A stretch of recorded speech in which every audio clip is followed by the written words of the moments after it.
మీరు అది కాన్సన్ట్రేషన్ ప్రార్థన చేసుకుందాం. పరిశుద్ధుడు అయిన తండ్రి, ప్రేమ గల మా ప్రభువా, మీ పరిశుద్ధ ఉన్నతమైన మహిమ గల ఘనమైన నామానికి వేలాది వందనాలు స్తోత్రాలు చెల్లించిన మీ పరిశుద్ధ సన్నిధిలో మేమందరం మీ కుమారుని సహవాసులు కూడి ఉండగా మా మధ్యలో మీరున్నందుకు మీకు వందనాలు స్తోత్రాలు చెల్లించినాం. డివైన్ ప్లాన్ ఆఫ్ గాడ్ గురించి ప్రభా 5వ చాప్టర్గా మీ దాసుడు సైమన్ గారి ద్వారా మీ వర్తమానాన్ని మాకు అందించుండగా మేము సత్యములను పరిశీలించి బెరియన్ల వల్లే పౌలు శీలలు చెప్పిన సంగతులు అలాగున్నవో లేవో అని పరిశీలన చేయుటకును పరిశోధించుటకును నిత్య జీవార్థమైన ఈ లేఖనాలను భూమి మీద మేము ఉన్నంత కాలం ఇదిగో ప్రభువా దాన్ని అనుసరించి నడుచుకుంటుకును నీ కృప చూపిస్తారని నమ్ముచున్నాం. నీ వాక్యం సెలవిస్తుంది వారిని సత్యమందు ప్రతిష్ఠ చేయమని. అటు సత్య అన్వేషకులుగా మేమందరం కూడి ఉండగా మా మధ్య నుండి మహిమ గంట ప్రభావాలు పొందమని దాసునితో ద్వారా మాతో మాట్లాడమని లేఖన సత్యాన్ని మాకు ఎరుగుపరచమని సమస్తం పరిశుద్ధాత్మ వాతావరణంలో జరిగించమని యేసు పరిశుద్ధ పుణ్యనామం అడిగి వేడుకుంటున్నాము తండ్రి, ఆమేన్. బాబు చేకడికి తీసుకురా.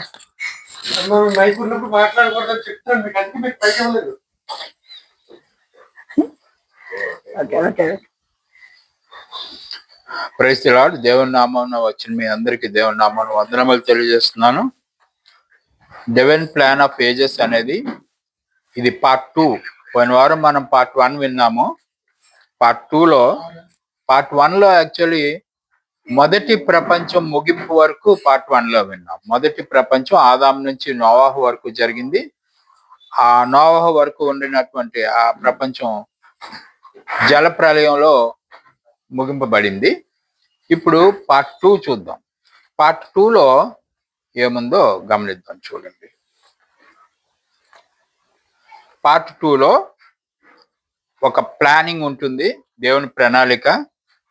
ఆ ప్రణాళిక ప్రకారం పార్ట్ 1లో వివరించాం ఈ విషయం, ప్రణాళిక ఎలా ఉంటుందో ఏంటి అనేది. అదే విషయాన్ని కంటిన్యూ చేసుకునేటప్పుడు దేవుని ప్రణాళిక ఎలా ఉంటుందో ఇక్కడ మనం చూద్దాం. వీటన్నిటిని ద గ్రేట్ బైబిల్ ట్రూత్స్ అంటాము. సత్యమే మనల్ని కన్ఫ్యూషన్ నుంచి విడుదల చేస్తుంది. యోహాను 17:17లో ఈ గ్రేట్ బైబిల్ ట్రూత్స్లో the divine plan of ages and the second world and the third world. మొదటి ప్రపంచం ఆల్రెడీ పోయిన వారం మనం చెప్పుకున్నాం కాబట్టి ఇందులో రెండో ప్రపంచం, మూడో ప్రపంచం గురించి కూడా, మూడో ప్రపంచం గురించి ఎక్కువ డీటెయిల్స్ ఉండవు కానీ రెండో ప్రపంచం డీటెయిల్డ్గా ఉంటుంది. గమనించండి, ఇప్పుడు మనం మాట్లాడుకునే మాటలన్నీ కూడా చదువుకున్న Bible quotations king James version నుంచి పికప్ చేయబడ్డాయి. కాబట్టి మీరు చదువుతున్న బైబిల్లో కొంచెం తేడా ఉన్నా కానీ సెంట్రల్ ఐడియా, మూలాంశం ఏమీ మారదు. అంచేత కింగ్ జేమ్స్ వర్షన్ వర్సెస్ ఇక్కడ ఇంగ్లీష్లో మీకు కనిపిస్తాయి. తెలుగు బైబిల్లో మీరు చదువుకోవచ్చు, నో ప్రాబ్లం. ఈరోజు ఈ రెండో భాగంగా డివైన్ ప్లాన్ ఆఫ్ ఏజెస్లో చూడండి, ఈ పిక్చర్ చూడండి. ఈ ప్రణాళిక గురించి మొదటి భాగంలో వివరించబడింది. దేవుని ప్రణాళిక ఇది. ఈ ప్రణాళికలో మనం రేఖా రూపంలో దీన్ని మనం చూసినట్లయితే ఈ విధంగా ఉంటుంది. ఇందులో ఏ అని ఉన్నది చూడండి, ఇది ఫస్ట్ వర్డ్ ఏ.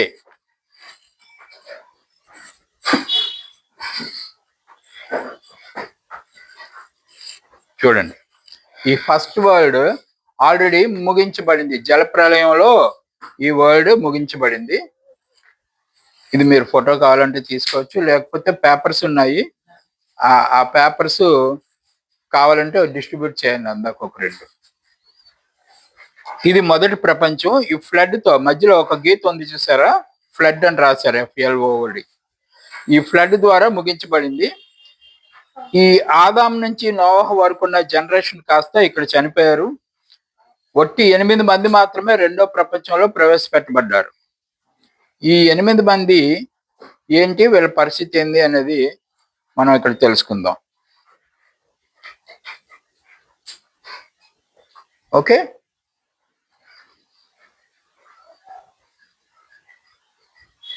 ఇక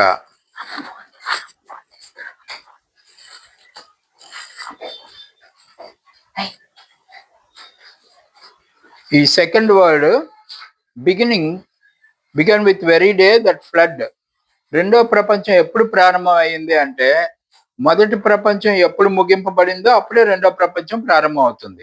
ఎక్కడ రాసి ఉంటుందంటే ఆది కాండం 7వ అధ్యాయం 11వ వచనం. ఆది కాండం 7వ అధ్యాయం 11వ వచనం ఒకసారి చూడండి, తెలుగులో చదువుతారు. 7:11.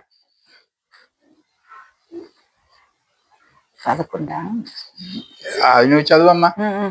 నువ్వు చదువు అందాక. నోవాహు వయసు యొక్క 600 సంవత్సరములు 2వ నెల 17వ దినమున మహా అగాధ జలముల ఊటలన్నీయు ఆ దినమందే విడవబడను, ఆకాశపు తూములు విప్పబడను. That is called great flood. ఆ గ్రేట్ ఫ్లడ్ ఎప్పుడైతే మొదలైందో అక్కడ నుంచి రెండో ప్రపంచం ప్రారంభమైంది, మొదటి ప్రపంచం ముగించబడింది. So that on that day the world ended, the first world and second world started. ఇక్కడ నోవాహు ఫ్యామిలీ 8 మంది మాత్రమే సర్వైవ్ అయ్యారు. వీళ్ళు period of 1 year and 10 days అంటే 375 రోజుల పాటు షిప్ లోనే ఉన్నారు. వీళ్ళు ఆ ప్రపంచం నుంచి ఈ ప్రపంచంలోకి దాటేటప్పుడు 375 రోజుల పాటు షిప్ లోనే ఉన్నారు. లేఖనం సపోర్ట్ ఏంటంటే 7:11 చదివారు కదా, 7:11, 8:14లో ఆది కాండం 7. 2వ నెల 27వ దినమున భూమి ఎండి ఉండెను. 2వ నెల ఆది కాండం 7:11 చదువుతున్నారా మీరు? 7:11 చదివేశాను కదా. 8:14 చదివాను.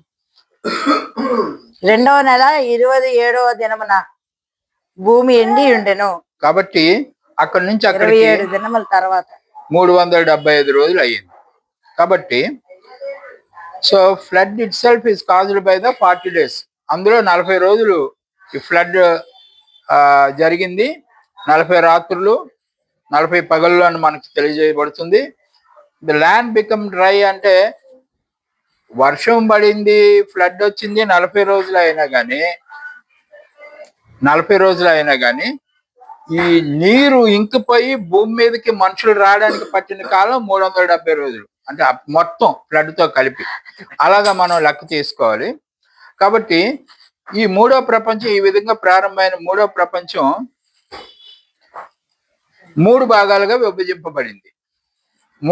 రెండో ప్రపంచం 3 భాగాలుగా విభజింపబడుతుంది. ఒకసారి మోజెస్ ఒకసారి పాస్. కాబట్టి ఈ రెండో ప్రపంచంలో 3 యుగాలుగా విభజింపబడింది. దాన్ని ఇంగ్లీష్ లో ఏజెస్ అని రాశారు. First age, second age, third age అని. ఈ ప్రతి ఏజ్ కి పేరుంటుంది. దాన్ని మన తెలుగులో యుగం అనుకుంటున్నాం.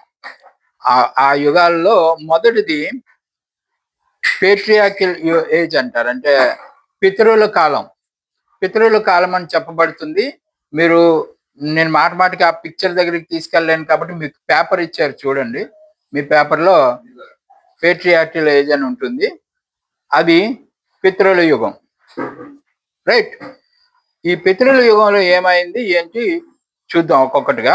The first period is called the patriarchal age. The God's dealing with the single individuals are patriarchs. ఎవరు ఈ పితరులు అంటే దేవుడు నోవాహు దగ్గర నుంచి ప్రారంభమైన యుగంలో కొద్దిమంది మనుషుల్ని ఎంచుకుని ఆ మనుషులతోనే ఆయన డీలింగ్ చేసేవారు.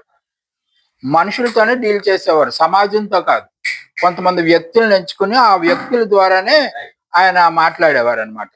కాబట్టి ఏ వ్యక్తులను అయితే ఆయన ఎంచుకున్నారో ఆ ఎంచుకున్న వారందరినీ పేట్రియట్స్ అంటే పితరులు అని మనం పిలుస్తూ ఉంటాం, రైట్? వాళ్ళ గురించి డీటెయిల్ గా ఇంకా కిందకి వెళ్తే మనం చూద్దాం. రెండో వారు జూయిష్ ఏజ్ అంటారు. రెండోది యూదుల యుగము అంటారు. పితరుల యుగం తర్వాత వచ్చింది యూదుల యుగం. The second period was called the Jewish age and the God deals with the families of the 12 sons of యాకోబ్. యాకోబు యొక్క 12 మంది కుమారులు, వారి కుటుంబాలతో దేవుడు డీలింగ్ చేశాడు ఈ యూదుల యుగంలో. యాకోబు యొక్క 12 మంది కుటుంబాలు, వాళ్ళు 12 మంది గోత్రీకులు కదా, ఆ గోత్రీకులతో ఆయన డీల్ చేసిన విధానాన్ని మనం ఈ విధంగా యూదుల యుగము అంటాం. తర్వాత కాలంలో ఏం జరిగిందో చూద్దాం. ఇప్పుడు యూదుల యుగం ముగింపబడుతున్న సమయంలోనే ప్రారంభమైంది గాస్పెల్ ఏజ్, దట్ మీన్స్ సువార్త యుగం. ఈ సువార్త యుగంలో ఏమైంది? The third period is called the gospel age, God's dealing with the believers and followers of the Jesus. ఇక్కడ దేవుడు ఎవరితో మాట్లాడాడు? విశ్వాసులతోనూ, అనగా యేసుక్రీస్తును అనుసరిస్తున్న వారితో మాత్రమే మాట్లాడాడు. గమనించండి, అందరితో మాట్లాడలేదు యేసుక్రీస్తు. ఫస్ట్ ఒక్కొక్క వ్యక్తులతో మాట్లాడాడు పితరుల యుగంలో, కొంతమంది మనుషులను ఎంచుకొని ఆ మనుషులతో మాట్లాడాడు. రెండో యుగంలో ఒక సమాజంతో మాట్లాడాడు, 12 గోత్రికులతో ఉన్న యూదా సమాజంతో మాట్లాడాడు. మూడవదిగా యేసుక్రీస్తు ఆయన ద్వారా, యేసుక్రీస్తు ద్వారా మనతో మాట్లాడాడు అని చెప్తారు కదా హెబ్రీ 1లో.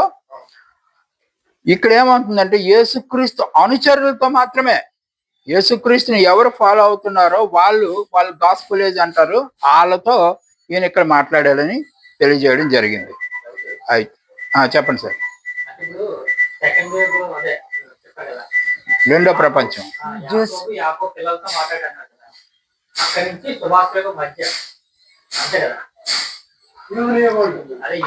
యూదుల యుగం ముగింపులో సువార్త యుగం ప్రారంభమైంది. ముగింపులో ఎవరు వచ్చారు? అంత్యకాలం ముందు హెబ్రీ, అందుకే చెప్పాను, హెబ్రీ 1వ అధ్యాయంలో ఏం చెప్పాడు? 1వ వచనంలో, ఇంత ముందు పితరులతో మాట్లాడిన దేవుడు అంత్యకాలంలో తన కుమారుని ద్వారా మీతో మాట్లాడాను అని ఉంటుంది అక్కడ. చూడరా, హెబ్రీలోనే కదా, ప్రవక్తల ద్వారా మాట్లాడిన దేవుడు.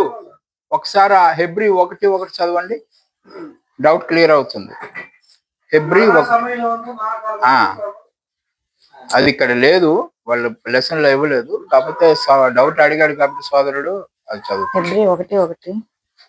పూర్వకాలమందు నానా సమయంలోను నానా భాషలుగాను నానా విధములుగాను ప్రవక్తల ద్వారా మన పితరులతో మాట్లాడిన దేవుడు, పితరులతోను మాట్లాడిన దేవుడు ఈ దినమున అంత్యమందు కుమారుని ద్వారా మనతో మాట్లాడను. ఆయన ఆ కుమారుని సమస్తమునకు వారసునిగా నియమించను. ఆయన ద్వారా ప్రపంచములను, అంత్యకాలం మందు కుమారుని ద్వారా మాట్లాడాను. పితరుల కాలంలోను యూదుల కాలంలోను ప్రవక్తల ద్వారా మాట్లాడాడు, ఉన్నారు. తర్వాత యేసుక్రీస్తు ద్వారా మాత్రమే, అంటే కుమారుని ద్వారా మాత్రమే మనతో మాట్లాడారు ప్రభువారు. అక్కడ కూడా ఏం చెప్తాడు? యేసుక్రీస్తు అనుచరులు వారితో డీల్ చేశానని చెప్తున్నారు. రైట్, ఇప్పుడు let us study the details.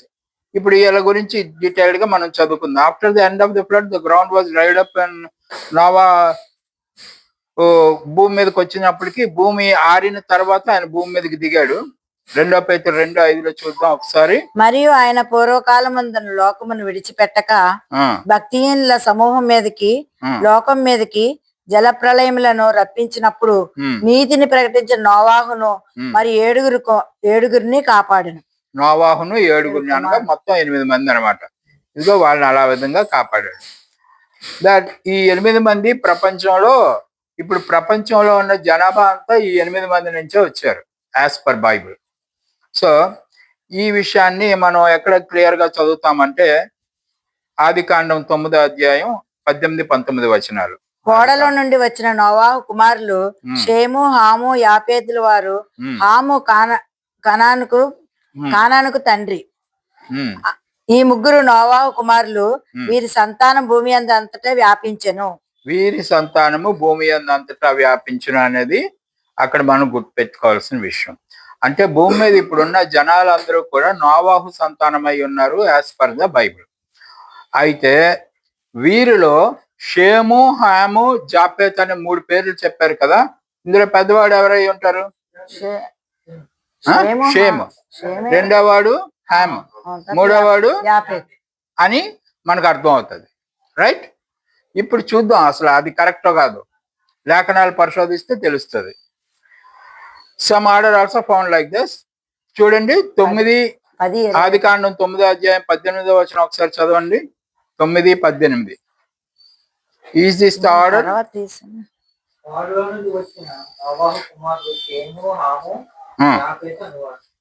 కదా. చదివింది ఆ లైన్ చూసి మనం పెద్ద కుమారుడు, రెండో కుమారుడు, మూడో కుమారుడు అని అంటాం. ఇప్పుడు 10వ అధ్యాయం 21వ వచనంకి వెళ్ళండి. మరియు 10వ అధ్యాయం 21వ వచనం. మరియు ఏబేరు యొక్క కుమారులందరికీ పితరుడును పెద్దవాడైన యాపేతు సహోదరునగు షేముకు కూడా సంతానం పుట్టెను. యాపేతు కదా. అందరికన్నా పెద్దవాడు ఎవరని చెప్పి రాశారు అక్కడ? యాపేతు. కాబట్టి యాపేతు అందరికన్నా పెద్దవాడు. ఓకే, పెద్దవాడు దొరికాడు కదా. మరి రెండో వాడు ఎవరు ఈ ఇద్దరిలో? మూడో వాడు ఎవరు? ఇది మనం తెలుసుకోవాలంటే 9వ అధ్యాయం 24వ వచనంకి వెళ్ళాలి. ఆదికాండం 9:24.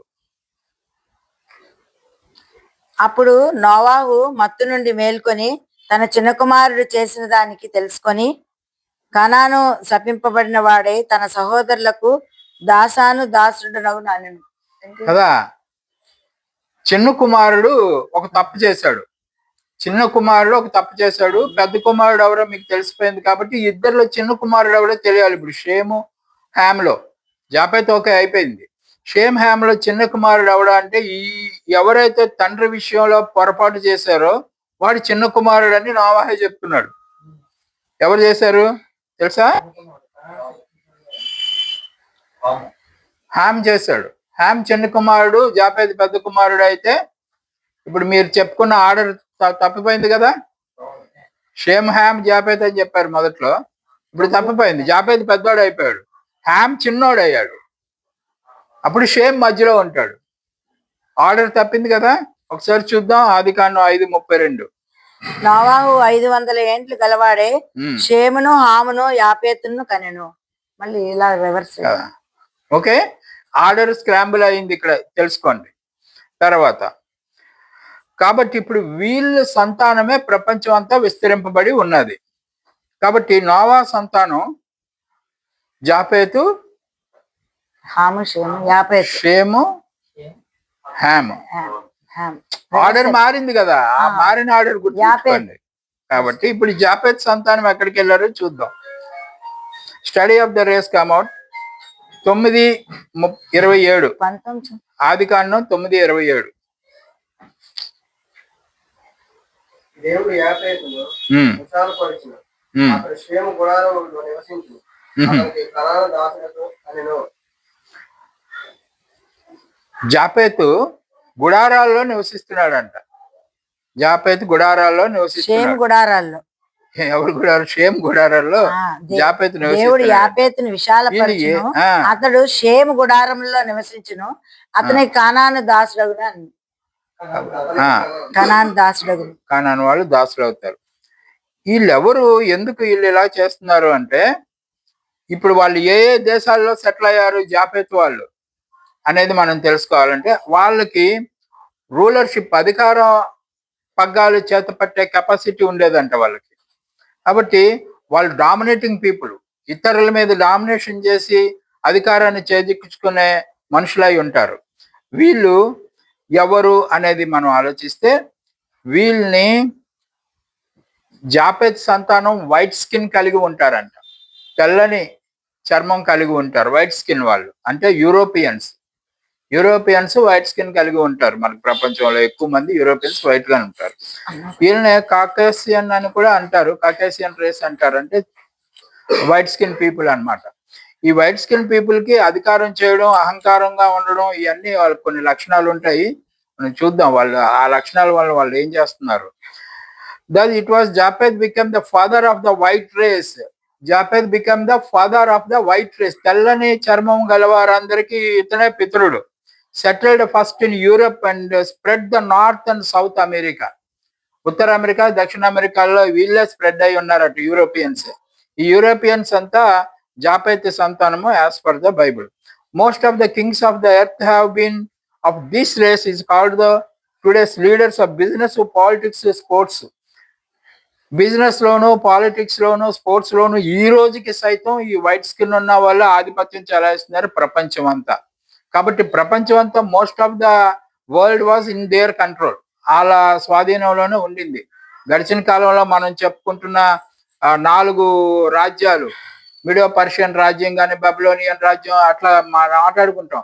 అక్కడ కూడా ఈ వైట్ స్కిన్ వాళ్ళ డామినేషన్ ఎక్కువ ఉండింది. కాబట్టి వీళ్ళంతా జాపెత్ సంతానమై ఉంటారు. డిఫరెన్స్ గమనించండి. తర్వాత షేమ్ సంతానం దగ్గరికి వద్దాం. షేమ్ సంతానం ఎక్కడెక్కడ ఉన్నారు, ఏ ఏ దేశస్తులు అయి ఉన్నారు చూడండి. Let us now study the race of shame. ఆదికాండం 9:26 ఆదికాండం 9:26 మరియు అతడు షేము దేవుడైన యెహోవా స్తుతింపబడును గాక, కనాను అతనికి దాసుడగును.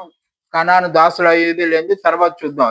షేము దేవుడైన యెహోవాను స్తుతింపబడును గాక, దేవుడైన యెహోవాను స్తుతించేవాడు ఈ షేమ్ సంతానం. జాపెత్ దగ్గర ఈ మాట చెప్పలేదు. హ్యామ్ దగ్గర కూడా చెప్తారో లేదో తర్వాత చూద్దాం. షేమ్ అయితే మాత్రం దేవుడైన యెహోవాని జ్ఞాపకం చేసుకుని ఆయన స్తుతించేవాడట. ఇది ఎందుకు అంత ప్రాముఖ్యమైన విషయం అయింది అంటే, ఈ షేమ్ సంతానం ఎక్కడెక్కడైతే విస్తరింపబడుతుందో అక్కడ వాళ్ళందరూ దేవుడు అంటే భయభక్తులు కలిగిన వాళ్ళై ఉంటారు. Who is the Lord God shame? ఇతను పూజ చేస్తున్న దేవుడు ఎవరై ఉంటారు? షేమ్ పూజ చేస్తున్న దేవుడు, షేమ్ ఆరాధిస్తున్న దేవుడు. This is the reference of the Lord God who spoke the walked with Adam in the garden of Eden. ఏ దేవుడైతే ఆదాముతో ఏదైనా తోటలో తిరిగాడో ఆ దేవుణ్ణి షేము ఆరాధించేవాడు. 100 years later when born in Bethlehem the Jesus, ఆ దేవుడే కొన్ని వందల సంవత్సరాల తర్వాత బెత్లెహేంలో యేసుక్రీస్తుగా పుట్టాడు. ఓకే, కాబట్టి యేసుక్రీస్తు అనే పేరు భూమి మీద ఆయనకి ఇవ్వబడిన పేరు తప్పించి ఆకాశంలో పరలోకంలో ఉండినప్పుడు అది ఆయన పేరు కాదు. అయితే ఎందుకు ఇవన్నీ చెప్పాల్సి వస్తుందంటే, ఈ షెమైట్స్ అంటారు, వీళ్ళు షేమ్ సంతానం అందరినీ ఇప్పుడు మనం షెమైట్స్ అని పిలుస్తున్నాం. షెమైట్ లాంగ్వేజ్ అని కూడా ఉంటుంది ఇప్పుడు మనకి ప్రపంచంలో, మీరు నెట్లో కొట్టుకున్నా కానీ వస్తుంది. ఈ షెమైట్స్ ఏంటంటే వీళ్ళు ఎవరిని రిప్రజెంట్ చేస్తారు అంటే ఆసియన్స్, లార్జ్లీ మంగోలియన్స్ అంట. ఈ మంగోలియన్స్ అంటారు కదా, మంగోలియన్స్ అంటే ఇప్పుడు మనకి పెద్దగా పేరు తెలియదు కానీ వాళ్ళు ఇప్పుడు చైనా వాళ్ళు, జపాన్ వాళ్ళు, కొరియా వాళ్ళు, థాయిలాండ్, మలేషియా ఈ ప్రాంతంలో ఉన్న మనుషులందరూ ఇంచుమించుగా ఒకలాగే ఉంటారు. వీళ్ళందరూ మంగోలియా నుంచి వచ్చినటువంటి వాళ్ళు, అంటే ఇంతకుముందు మంగోలియన్స్ అని పిలువబడిన వీళ్ళే ఈ విధంగా మార్పు చెందారు అనమాట. వీళ్ళందరూ కూడా షేమ్ సంతానం. వీళ్ళకి స్పెషల్ ఏంటంటే వీళ్ళు దైవభక్తి కలిగిన వారై ఉన్నారు. ఏ దేవుణ్ణి అయితే ఆరాధించనియండి, వీళ్ళకి దైవభక్తి ఎక్కువ. చూద్దాం.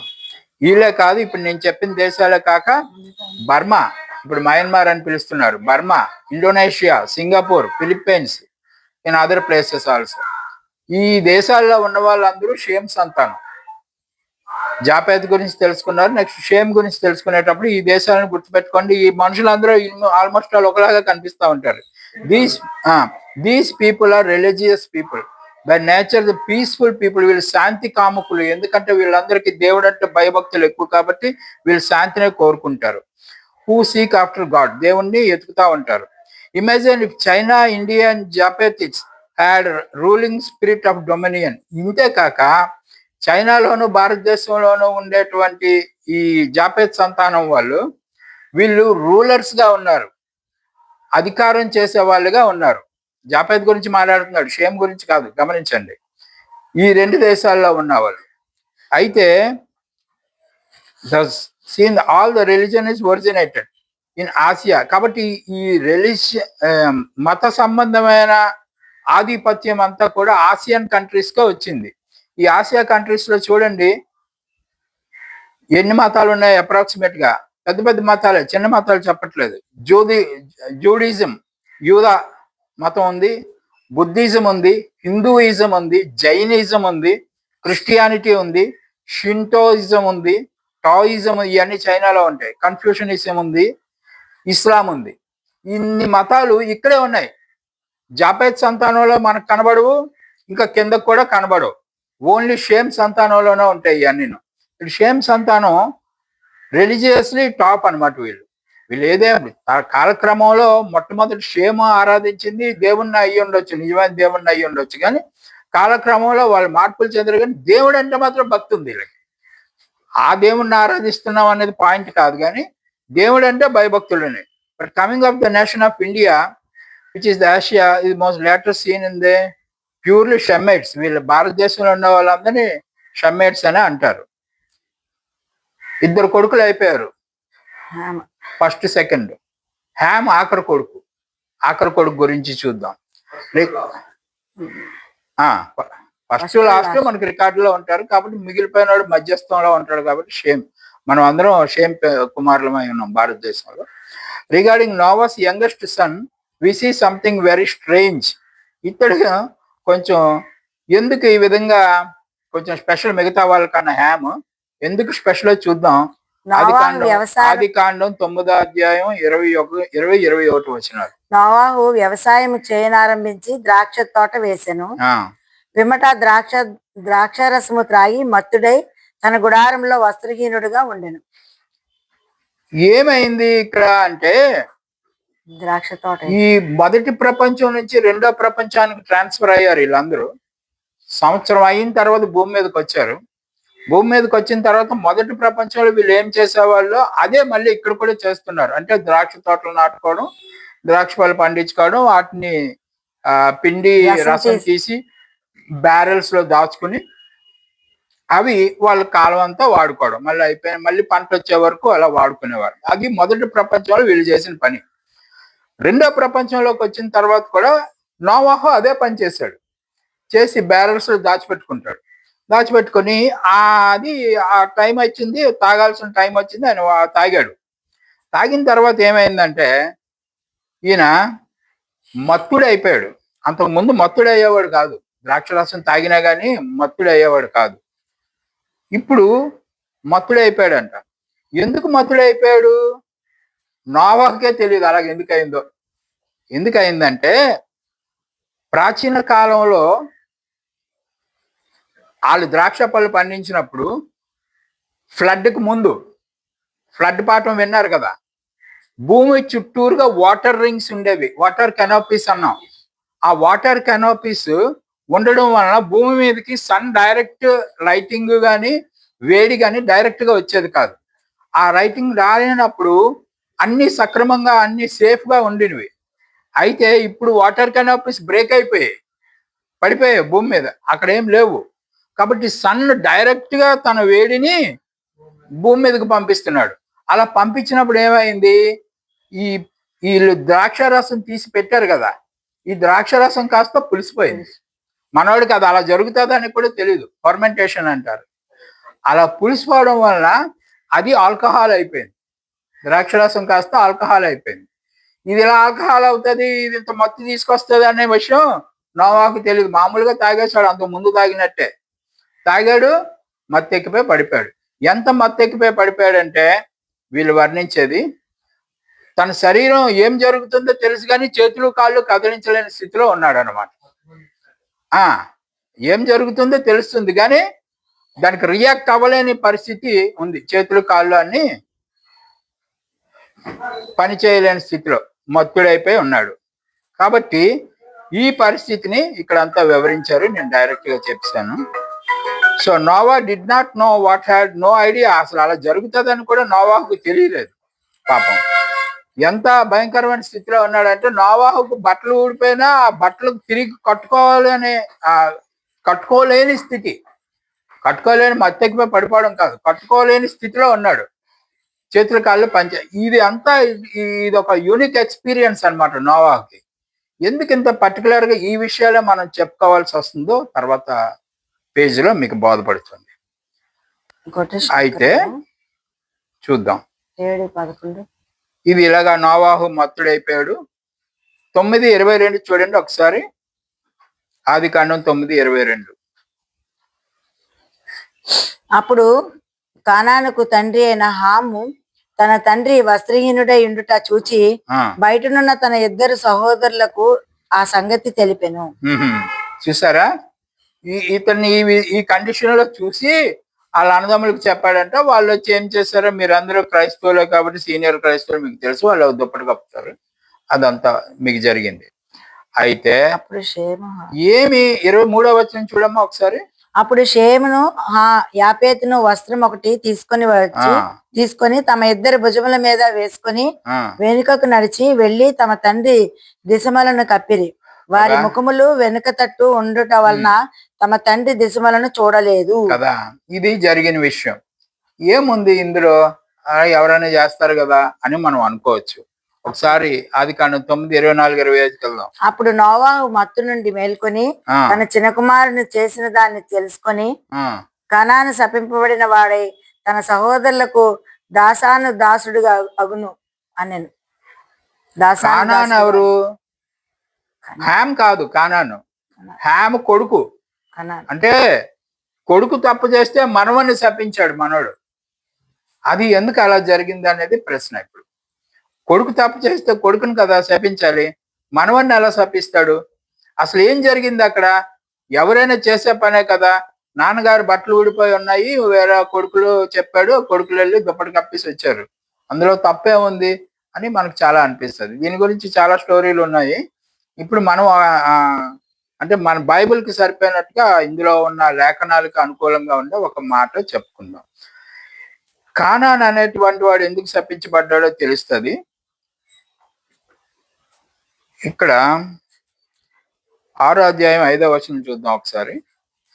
ఆదికాండం 6వ అధ్యాయం 5వ వచనం. నల్ల చెడుతనం భూమి మీద గొప్పదనియు వారి హృదయం యొక్క తలంపుల్లోని ఓ అంతయు ఎల్లప్పుడూ కేవలము చెడ్డదనియు యెహోవా చూచి. అంతే ఉందా? 6వ వచనంలో తాను భూమి మీద నరులను చేసినందుకు యెహోవా సంతాపం పొంది తన హృదయంలో నొచ్చుకొనెను. ఎంత కష్టపడ్డాడు యెహోవా వీళ్ళందరినీ చూసి. ఎందుకు అలా జరిగింది అంటే, ఫ్లడ్ రాక మునుపు సంగతి ఇది. గ్రేట్ ఫ్లడ్ రాక మునుపు నరులు ఎంత చెడ్డ పనులు చేస్తున్నారో భూమి మీద చూసి దేవుడే సంతాపపడ్డాడట. ఏమి చెడ్డ పనులు చేశారు వీళ్ళు, అది అక్కడ డీటెయిల్డ్ గా లేదు. వేరే వేరే గ్రంథాల్లో ఉన్నది కానీ మన బైబిల్లో ఇక్కడ డీటెయిల్డ్ గా లేదు. ఒకసారి రోమా 1:27కి వెళ్దాం, అక్కడ ఏం చేశారో చూద్దాం. రోమా 1:27 విగ్రహారాధన చదివి చూడు. రోమా 1:27 1:27 అటువలే పురుషులు కూడా స్త్రీ యొక్క స్వాభావికమైన ధర్మమును విడిచి పురుషులతో పురుషులు వాక్యమైనదే చేయుచు తమ తప్పిదములకు తగిన ప్రతిఫలం పొందుతూ ఒకరిలో ఒకరు కామతృప్తులైది. అది అండి. అప్పుడు వాళ్ళు ఏం చేశారంటే హోమోసెక్సువాలిటీ అంటారు ఇప్పుడు మన భాషలో. ఇది అక్కడ చేసేవాళ్ళు. ఇది యెహోవాకి హేయమైన క్రియ. ఎందుకంటే ఇలాంటి పనులు చేయడానికి దేవుడు పురుషుని స్త్రీని సృజించినప్పుడు ఈ సిస్టమ్ వదిలేసి వీళ్ళు సొంత సిస్టమ్ ఫాలో అవుతున్నారు. దాన్ని దేవుడు ఖచ్చితంగా హేయముగా భావించి అంత దరిద్రం పనులు చేయకూడదు కాబట్టి వాళ్ళందరినీ నాశనం చేస్తారు. అయితే ఇప్పుడు ఈ విషయం ఇక్కడ ఎందుకు ప్రస్తావించబడుతుంది అంటే, ఈ హ్యామ్ అనేటువంటి వాడు ఆ కాలంలో నుంచి వచ్చాడు ఇక్కడికి. ఆ ప్రపంచంలో నుంచి ఈ ప్రపంచంలోకి వచ్చాడు. వచ్చినప్పుడు ఎన్నో కొన్ని అక్కడ చూసినవి ఇతడు అనుసరించే పరిస్థితికి వచ్చాడు అనమాట. కాబట్టి ఇక్కడ వీళ్ళు చేసిన తప్పు ఏమై ఉంటుంది, ఈ లేఖనాలను బట్టి వీళ్ళ తండ్రిని నగ్నంగా చూసిన తర్వాత వీళ్ళు ఏం చేయాలనుకున్నాడో అది చేశాడు వీళ్ళ తండ్రి. ఆ విషయం మళ్ళీ అన్నదమ్ములకి చెప్పగా అన్నదమ్ములు అలాంటి పనులు చేయరాదు అని చెప్పి వాళ్ళు గుడ్డ తీసుకెళ్ళి కప్పారు. ఇది అసలు జరిగిన నేరం. మరి ఇప్పుడు వాళ్ళ నాన్న ఏం చేస్తున్నాడు? ఊరుకున్నాడు. లాగిపెట్టి ఒకటి కొట్టాలి కదా వాడికి అనిపిస్తుంది మనకి. ఎందుకు కొట్టలేపాడంటే తాగేసి ఉన్నాడు కదా, అది మొత్తెక్కిపోతుందని ఆయనకి తెలీదు. ఎలాంటి స్థితిలో ఉన్నాడంటే ఏం జరుగుతుందో తనకు తెలుసు కానీ దాన్ని రియాక్ట్ అయ్యే కండిషన్ ఆయన చేతిలో లేదు. అంటే చేతులు కాళ్ళు అన్ని చచ్చిపడిపోయినట్టు అయ్యాయి అన్నమాట. ఎందుకంటే మొత్తెక్కిపోయి పడిపోయాడని మనం క్లియర్ కట్ గా చెప్పలేమంటే ఏం జరిగిందో నోవాహుకు తెలుసు కాబట్టి శాపం కరెక్ట్ గా పెట్టాడు. శాపం అంత కరెక్ట్ గా పెట్టాడంటే తన మీద జరిగిన అత్యాచారం ఏమిటో ఆయనకి తెలుసు. కాబట్టి ఈ కార్యాన్ని బట్టి మనవన్ని శపించాడు. మనవన్ని ఎందుకు శపించాలి? అప్పుడైనా కానీ కొడుకునే శపించాలి కదా అని అనిపిస్తుంది. చూద్దాం 19:4 చదువు. 19వ అధ్యాయం ఆదికాండం 19.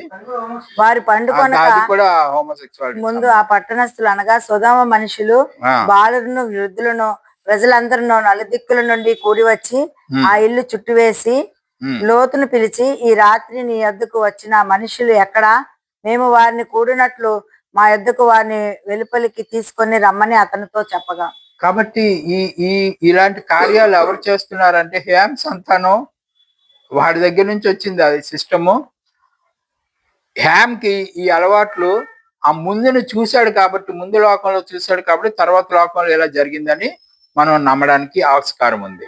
అయితే ఇక్కడ 9:24 ఆదికాండం అప్పుడు 9:24 నోవాహు మత్తు నుండి మేల్కొని తన చిన్న కుమారుని చేసిన దాన్ని తెలుసుకొని తర్వాత కూడా చదవండి. తెలుసుకొని కానాను శపింపబడిన వాడే తన సహోదరులకు దాసుడు అని అప్పుడు చెప్పాడు అన్నమాట.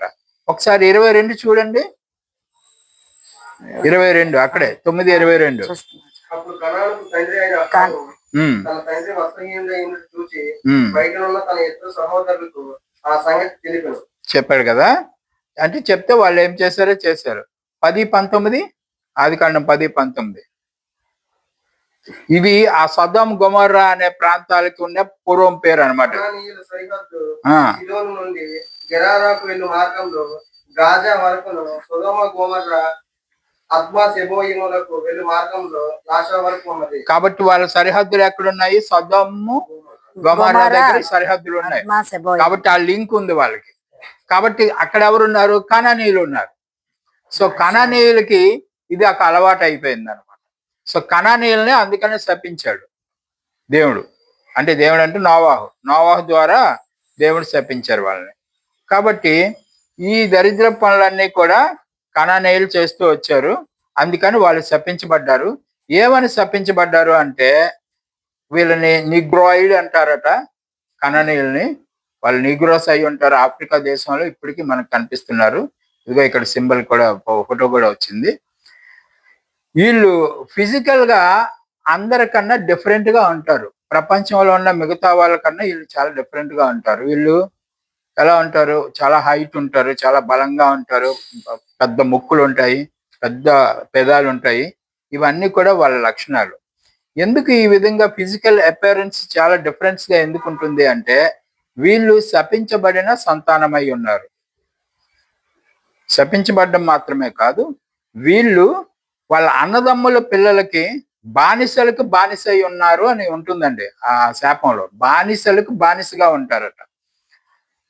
అంటే వీళ్ళు ఎవరి దగ్గర బానిసత్వం చేస్తున్నారో, నేను ఎవరి దగ్గర బానిసత్వం చేస్తుంటే వాడు కూడా ఇంకొకరికి బానిస అయి ఉంటాడు. అది మనం గుర్తించి అది ఎలాగా డీటెయిల్డ్ గా ఉంటుంది చూద్దాం. దీంట్లో ఆఫ్రికన్స్ బాధపడవలసిన అవసరం లేదని వీళ్ళు ఎక్స్ప్లెయిన్ చేశారు. ఎందుకంటే our intention is not to hurt the personal sentiments of the African people, but merely wish to show the Bible is the background of African race. ఆఫ్రికాలో ఉన్నటువంటి ఆ సమాజాన్ని కించపరచడానికి మనం ఇది రాయలేదు. కానీ ఈ అంశం బైబిల్ ఆఫ్రికా దేశంలో ఉన్న వాళ్ళకి సైతం బ్యాక్గ్రౌండ్ బైబిలే.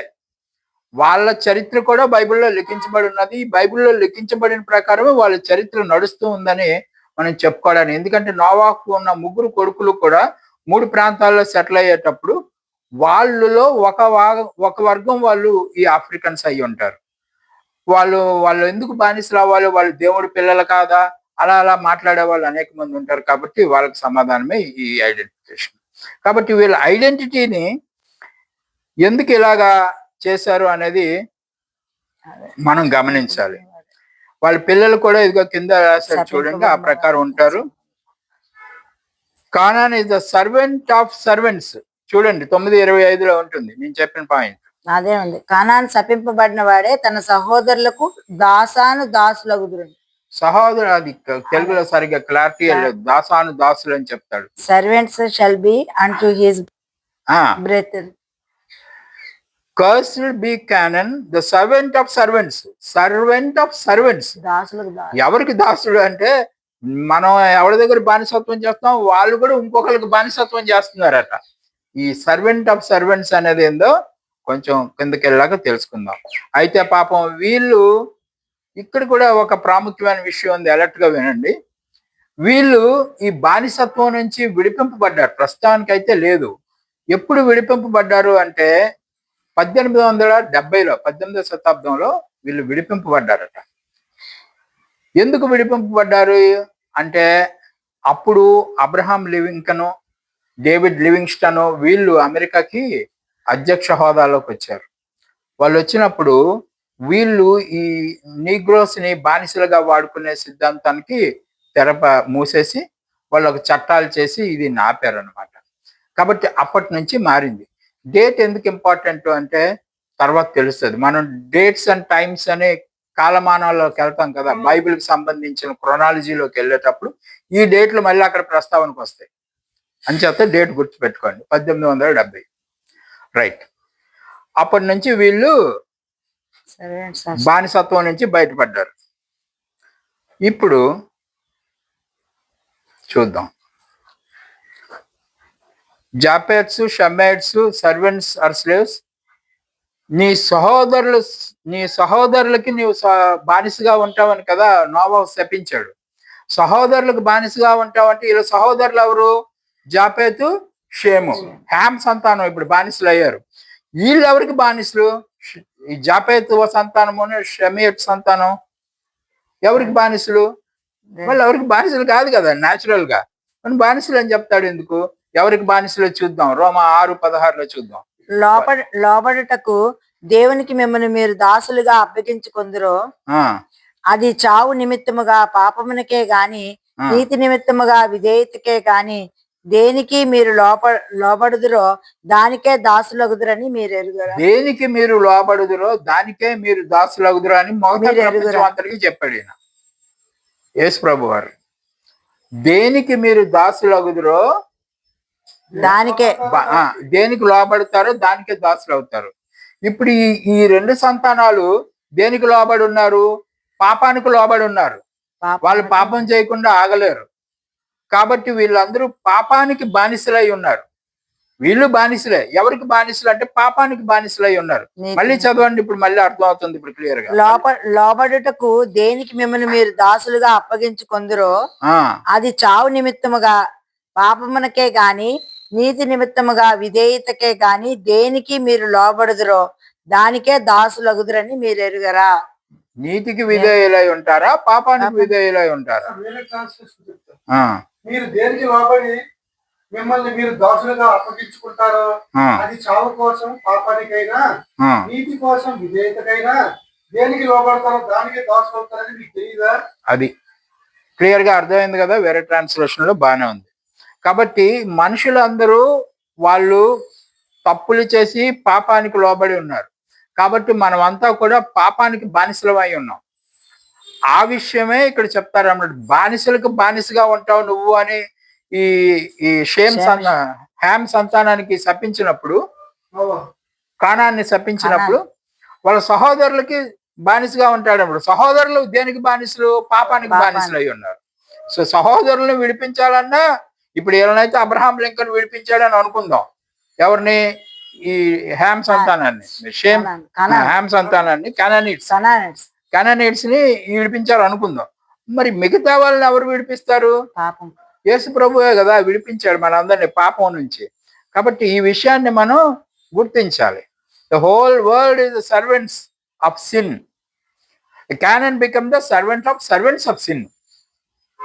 ప్రపంచం అంతా పాపానికి బానిసలై ఉండగా ఈ పాపానికి బానిసలైన ఈ జనానికి ఈ కానానీయులు బానిసలు. అది ఇక్కడ జరిగింది. అందుకనే వైట్స్ ఏమి గొప్ప వాళ్ళు ఏం కాదు. వైట్సే కదా వీళ్ళందరినీ బానిసల కింద అటు ఇటు అమ్ముకునేవారు ఈ నీగ్రోస్ ని. కానీ నీగ్రోస్ వాళ్ళకి బానిసత్వం చేస్తున్నారని వాళ్ళేం చాలా గొప్పలు కాదు. వాళ్ళు పాపానికి బానిసలై ఉన్నారు అని మనం గుర్తించాలి. కాబట్టి ఇది ఎలా జరిగిందో చూద్దాం. భారతదేశంలో మొట్టమొదట వచ్చినటువంటి వారు జాపెత్స్ అని అంటాం. జాపెతీయులు అంటే యాపెత్ సంతానం అంటాం. యాపెత్ సంతానంలో ఆర్యన్స్ ఉంటారు. ఈ ఆర్యులు భారతదేశం మీద దండెత్తారు అని అంటారు. ఆర్యులు భారతదేశానికి దండెత్తడం కాదు కానీ కొంచెం కొంచెంగా వచ్చి భారతదేశాన్ని స్వాధీనం చేసుకున్నారు. వీళ్ళు ఎక్కడి నుంచి వచ్చారు అంటే from eastern Europe who came and settled in north India. East Europe దేశాల నుంచి వీళ్ళు వచ్చారట. ఎవరు? జాపెతీయులు అంటే వైట్ స్కిన్ ఉన్న వాళ్ళు వచ్చి వీళ్ళు భారతదేశం ఉత్తర భాగంలో సెటిల్ అయ్యారంట. అయితే వీళ్ళకన్నా ముందు ఒకళ్ళు ఉన్నారు ఇక్కడ, ద్రవిడియన్స్ ఉన్నారు. ద్రవిడియన్స్ ఎక్కడి నుంచి వచ్చారు భారతదేశానికి? వీళ్ళు ఆఫ్రికా నుంచి వచ్చారు. ఆఫ్రికా సెటిల్ ఫ్రమ్ సౌత్ ఇండియాలో వీళ్ళు సెటిల్ అయ్యారు. వీళ్ళు ఇలా సింపుల్ గా చెప్పేస్తాడు సౌత్ ఇండియాలో సెటిల్ అయ్యారు, వాళ్ళు నార్త్ ఇండియాలో సెటిల్ అయ్యారు. యాక్చువల్లీ జరిగింది అది కాదు. మనకు భారతదేశం చరిత్రలో సింధు నాగరికత అతి ప్రాచీనమైంది. సింధు నాగరికతలో డెవలప్మెంట్ అయి చేసిన వాళ్ళు ఈ సౌత్ ఇండియన్స్ అన్నమాట. ఇప్పుడు సౌత్ ఇండియాలో ఉన్న మన ద్రవిడియన్సే సింధు నాగరికతలో ఆఫ్రికా నుంచి వచ్చి మనకి సెటిల్ అయ్యి అక్కడ సెటిల్మెంట్లు చేసుకున్నారు. వాళ్ళకి యుద్ధం చేయడం అవి ఏం రావు, చాలా సాఫ్ట్ నేచర్ కలిగినటువంటి వారు. అందుకనే వాళ్ళు ఆధునికమైన ప్రపంచంలో అంటే ఆ రోజుల్లోనే ఆధునికమైన బిల్డింగ్స్ కట్టుకున్నారు, డ్రైనేజ్ లైన్స్ సెట్ చేసుకున్నారు, వాటర్ ఫెసిలిటీస్ కల్పించుకున్నారు. సింధు నాగరికతలో చూడండి, మీరు హిస్టరీలోకి వెళ్ళినా కూడా తెలుస్తుంది ఇవన్నీ. అంతా కానీ ఫైటింగ్ అయితే రాదు వీళ్ళకి, ఎవరిని ఆధిపత్యం చేద్దాం అలాంటి లక్షణాలు పాపం వీళ్ళకి లేవు. ఈ ఆఫ్రికా నుంచి వచ్చిన వాళ్ళకి సాఫ్ట్ నేచర్ వాళ్ళది. ఎందుకంటే బానిస జీవితం నుంచి వచ్చారు కదా, అంచేత వాళ్ళు ఎవరి మీద దాడి చేసే లక్షణాలు. కానీ ఇతరుల మీద దాడి చేసి స్వాధీనం చేసుకుని అధికారం చేసే కెపాసిటీ ఎవరికి ఉంది? జాపెత్ సంతానానికి ఉంది. కాబట్టి వాళ్ళ దగ్గర నుంచి వచ్చిన వాళ్ళు ఆరియన్స్. వాళ్ళు వచ్చి సింధు నాగరికతను నాశనం చేసి అంచెలంచెలుగా వాళ్ళని తరిమేశారు అక్కడ నుంచి, సింధు ప్రాంతం నుంచి నార్త్ ఇండియాలో తరిమేస్తే వాళ్ళందరూ స్లోగా సౌత్ ఇండియాకి వచ్చేసారు అనమాట. సో ద్రావిడియన్స్ అందరూ ఇప్పుడు సౌత్ ఇండియాలో ఉన్నారు. మనం అందరం ద్రావిడియన్సే, తెలుగు వాళ్ళు, కర్ణాటక వాళ్ళు, తమిళ్, వీళ్ళందరూ కేరళ వాళ్ళు, మనమంతా సౌత్ ఇండియన్స్. వాళ్ళు ఆరియన్స్ అని చెప్పబడే వాళ్ళందరూ నార్త్ ఇండియాలో సెటిల్ అయ్యారు వచ్చి. సో జాపేజ్ సంతానం వచ్చి నార్త్ ఇండియాలో సెటిల్ అయింది. ఆఫ్రికా నుంచి వచ్చినటువంటి ద్రవిడియన్స్ అంతా సౌత్ ఇండియాలోకి వచ్చేసారు. ఇది మన కోసం, ఇది ఇందులో అంత డీటెయిల్డ్ గా లేదు కానీ చెప్తున్నాను. So Shemites are found in, ఎక్కడ కనిపిస్తారు వీళ్ళని మనం ఎక్కడ గుర్తుపట్టగలం ఆరియన్స్ ని? They found in Nagaland, Mizoram, Arunachal Pradesh. ఈ ప్రాంతాల్లో మీరు చూడండి, అరుణాచల్ ప్రదేశ్, నాగాలాండ్, ఇక్కడ మనుషులు కొంచెం డిఫరెంట్ గా ఉంటారు, మీరు గమనించండి. మనలాగా ఉండరు, వాళ్ళు చైనా వాళ్ళలాగా అలాగ అనిపిస్తుంది మనకి. ఎందుకంటే వాళ్ళు ఎక్కడి నుంచి వచ్చారంటే ఆరియన్స్ నుంచి దిగుమతి అయిన వాళ్ళు అనమాట. All these various peoples have mixed with intermingled. అప్పుడు ఏమైంది, నార్త్ ఇండియన్స్ సౌత్ ఇండియన్స్ మళ్ళీ ఆ దేశాలు వెళ్ళి పెళ్లి చేసుకోలేదు కదా వాళ్ళు, అక్కడ వాళ్ళు ఇక్కడ వాళ్ళని అక్కడ పెళ్లి చేసుకోవడం వలన మన దగ్గర క్రాస్ బ్రీడ్ ఉంటుంది. ఆ క్రాస్ బ్రీడ్ వల్ల మన దగ్గర ఏంటంటే కొంతమంది వైట్ గా ఉంటారు, కొంతమంది బ్లాక్ గా ఉంటారు, కొంతమంది షార్ప్ నోస్ ఉంటుంది, కొంతమంది బండముక్కు ఉంటుంది. ఈ బండముక్కు, పెద్ద పెదాలు, హెయిర్ చుట్టుకుపోయి చిన్నగా ఉండడం, కరెంట్ హెయిర్, ఇవన్నీ కూడా ఆఫ్రికా నుంచి వచ్చినటువంటి సౌత్ ఇండియన్స్ లక్షణాలు. షార్ప్ ముక్కు, లూజ్ హెయిర్, ఫ్లెక్సిబుల్ గా ఉండేది, మంచి కలరు, ఇవన్నీ కూడా నార్త్ ఇండియన్స్ కి వచ్చాయి కదా. వీళ్ళందరూ జాపేజ్ సంతానం. సో వాళ్ళు వీళ్ళు క్రాస్ బ్రీడ్ అవడం వల్ల ఇప్పుడు మన మధ్యలో కూడా కొంతమంది తెల్లగా ఉంటారు, కొంతమంది నల్లగా ఉంటారు, కొంతమంది స్మార్ట్ గా మంచి ముక్కు ఉంటుంది, కొంతమందికి బండ ముక్కు ఉంటుంది. ఇవన్నీ మనకి. సో దీస్ ఆల్, ఇవన్నీ ఎందుకు ఇంత డీటెయిల్డ్ గా చెప్పుకోవాలి అంటే మనమంతా కూడా నోవాహు సంతానం అని చెప్పుకోవడానికి ఎవిడెన్స్ ఇవన్నీ, అంతేగాని మన గొప్పతనం ఇంకొకటి గొప్పతనం చెప్పుకోవడానికి కాదు. కాబట్టి సో మన మెంటాలిటీ కూడా చాలా డిఫరెంట్ గా ఉంటుంది ఇండియన్స్ లో. Indians we find a great mix up. There are neither fully submissive nor willingly dominate the lead. వీళ్ళు ఇండియన్స్ లో ఉండే లక్షణాలు అయితే పూర్తిగా ఎవరికైనా తల వంచుకుని ఉండే లక్షణాలు ఉండవు, అలా అని పూర్తిగా ఎవరినైనా డామినేట్ చేసే లక్షణాలు కూడా ఉండవు. పూర్తిగా తల వంచుకునే లక్షణాలు ఎక్కడి నుంచి వచ్చాయి? ఆఫ్రికా నుంచి వచ్చాయి. ఎందుకంటే వాళ్ళు పాపం బానిస జీవితం నుంచి వచ్చారు కాబట్టి. పూర్తిగా డామినేట్ చేసే లక్షణాలు ఎక్కడి నుంచి వచ్చాయి? జాపేజ్ సంతానం నుంచి. వాళ్ళు ఎక్కడికి వెళ్తారో అక్కడ వాళ్ళని కొట్టి పడేసి వీళ్ళు అక్కడ స్వాధీనం చేసుకుంటారు. సో ఇప్పుడు మనం క్రాస్ బ్రీడ్ అవ్వడం వలన మనకి 2 లక్షణాలు ఉంటాయి, అది ఉంటుంది ఇది ఉంటుంది. అవసరమైతే డామినేట్ చేయగలుగుతాం, అవసరం లేకపోతే అక్కడ కాలు పట్టించుకుంటాం. ఇది అనమాట మన దగ్గర ఉండేది ఎక్స్ట్రీమ్ పాలసీస్ ఇవన్నీ. They are very special country in the whole world. అందుకనే మనం ప్రపంచంలో చాలా ప్రత్యేకమైన దేశంగా భారతదేశం ఎంచబడింది. ఈ విషయం ఇక్కడనే కాదు, భారతదేశం గురించి బైబిల్లో కూడా ఓల్డ్ టెస్టిమెంట్ లో కూడా రాశారు, కాకపోతే దేశం పేరు ఉపయోగించుకోలేదు. చూద్దాం అది ఎక్కడ రాశారు. యెషయా 2:6. యాకోబు వంశమగు ఈ జనము తూర్పు నుండి నా జనుల సాంప్రదాయములతో నిండుకొని ఉన్నారు. వారు ఫిలిప్తీయుల వలె మంత్రయ ప్రయోగము చేయుదురు, ప్రయోగాలు చేస్తారట, అన్యులతో సహవాసము చేయుదురు గనుక నీవు వారిని విసర్జించి ఉన్నావు కదా, అన్యులతో సహవాసం చేస్తా ఉంటారు. వారి దేశము వెండి బంగారములతో నిండి ఉన్నది, ఆ వారి ఆస్తి సంపాద్యములకు మితి లేదు. వారి దేశము గుర్రములతో నిండి ఉన్నది, ఆహా. వారి రథములు మితి లేదు. ఆ, వారి దేశము విగ్రహములతో నిండి ఉన్నది, అది వారు తమ important. చేతి పనికి తాము వేళ్లతో చేసిన దానికి నమస్కారం వాళ్ళు చేయరు. మొక్కుతారు. అది. వాళ్ళు చేతితో చేసుకునే దానికి వాళ్ళే మొక్కుకుంటారంట. ఇది కదా మన భారతదేశంలో ఉన్న సాంప్రదాయం. బంగారం. మన చేతితో ఏం చేస్తాం, దాన్నే మొక్కుతాం. వాళ్ళు అట్లా చేయరు అసలు. దేవుణ్ణి మేము చేయడం, దేవుడు మహాగణుడు మన గొప్ప కదా అంటారు వాళ్ళు. దేవుణ్ణి మనం చేసే కెపాసిటీ మనకు లేదని వాళ్ళు భావిస్తారు. మనం ఏం చేస్తామని ప్రతి దాంట్లోనే దేవుణ్ణి చూస్తాము. ఈ ల్యాప్టాప్ లో కూడా దేవుడు కనిపిస్తే నేను దండం పెట్టొస్తాను, ఎందుకంటే అది నా లక్షణం. సో ఈ ప్రాబ్లం మనకు ఉంటుంది. అది యెషయా వాళ్ళు అప్పుడే గుర్తించి రాశారనమాట వాళ్ళ గ్రంథాల్లో. కాబట్టి ఈ విధంగా భారతదేశం ఐడల్స్ కి నిలయంగా మారింది. ఇకపోతే ఇప్పుడు మీకు అర్థమై ఉంటుంది, ముగ్గురు కొడుకులు 3 ప్రాంతాల్లో సెటిల్ అయ్యారు. అవి ఆయా విధాలుగా వాళ్ళు వాళ్ళ సంతానాన్ని డెవలప్ చేసుకున్నారు. ప్రపంచంలో ఏ దేశాల్లో ఎవరెవరి సంతానం డెవలప్ అయిందో మీకు ఇప్పుడు అర్థమైంది. ఓకే, కాబట్టి రెండో ప్రపంచం అంతా క్లియర్ గా మనం వెళ్ళేటప్పుడు రెండో ప్రపంచంలో పేట్రియార్కల్ ఏజ్ అని ఒకటి జరిగింది కదా మనకి. అక్కడికి వెళ్దాం. ప్రపంచం మొత్తం ఎలా స్ప్రెడ్ అయ్యారో మీకు మనుషులు ఇప్పుడు మీకు అర్థమైంది. ఇప్పుడు రెండో ప్రపంచంలో మొదటి యుగం పితరుల యుగం. రెండో ప్రపంచంలో మొదటి యుగం పితరుల యుగం. ఇక్కడ ఏం జరిగిందో చూద్దాం.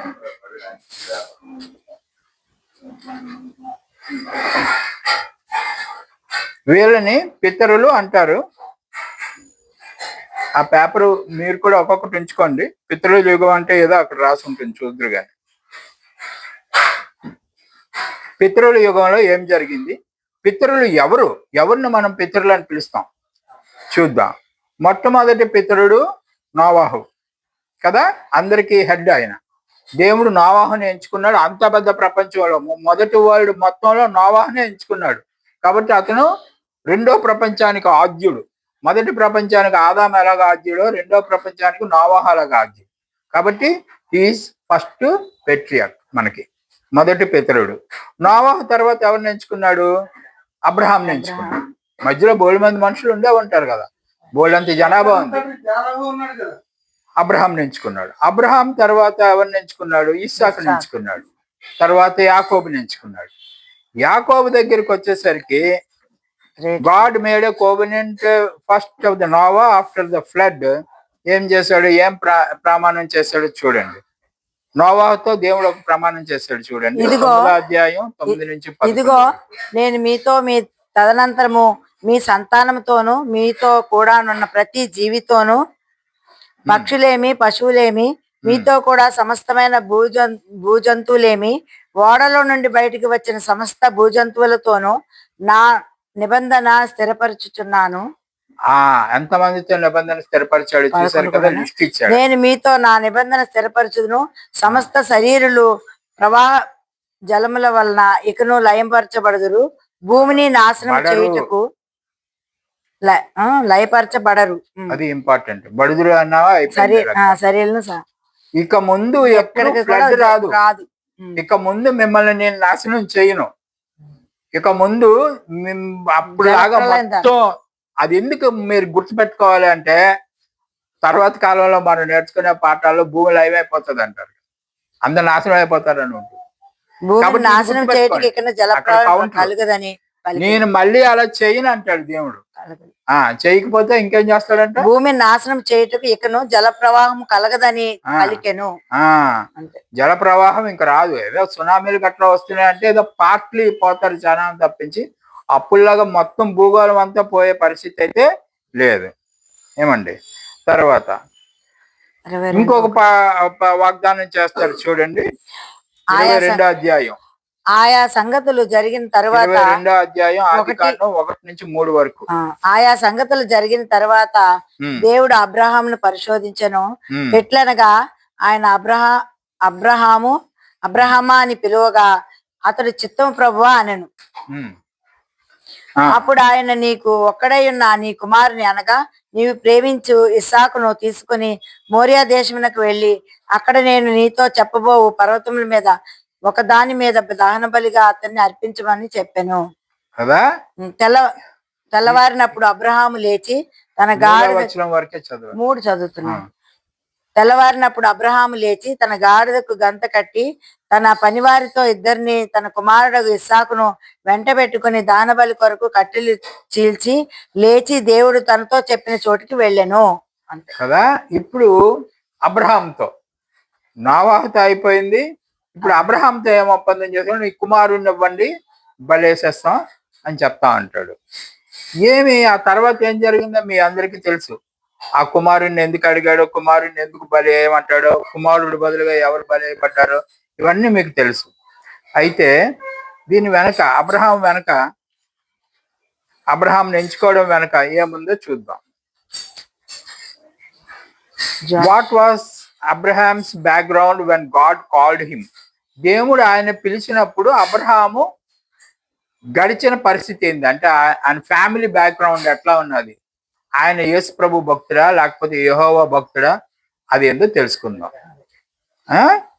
So worship the true God చూద్దామండి. యెహోషువ 24వ అధ్యాయం 2వ వచనం. యెహోషువ జనులందరితో ఇట్లన్నో, ఇశ్రాయేలు దేవుడైన యెహోవా చెప్పినదేమనగా, ఆది కాలం నుండి మీ పితరులు అనగా అబ్రహామునకును సహోదరుకును తండ్రి అయిన తెరాహు కుటుంబీకులకు నది యూఫ్రటీస్ అద్దరికి నివసించి ఇతర దేవతలను పూజించిరి. ఇతర దేవతలను పూజించే ఫ్యామిలీ యూఫ్రటీస్ నదీ తీరనంట.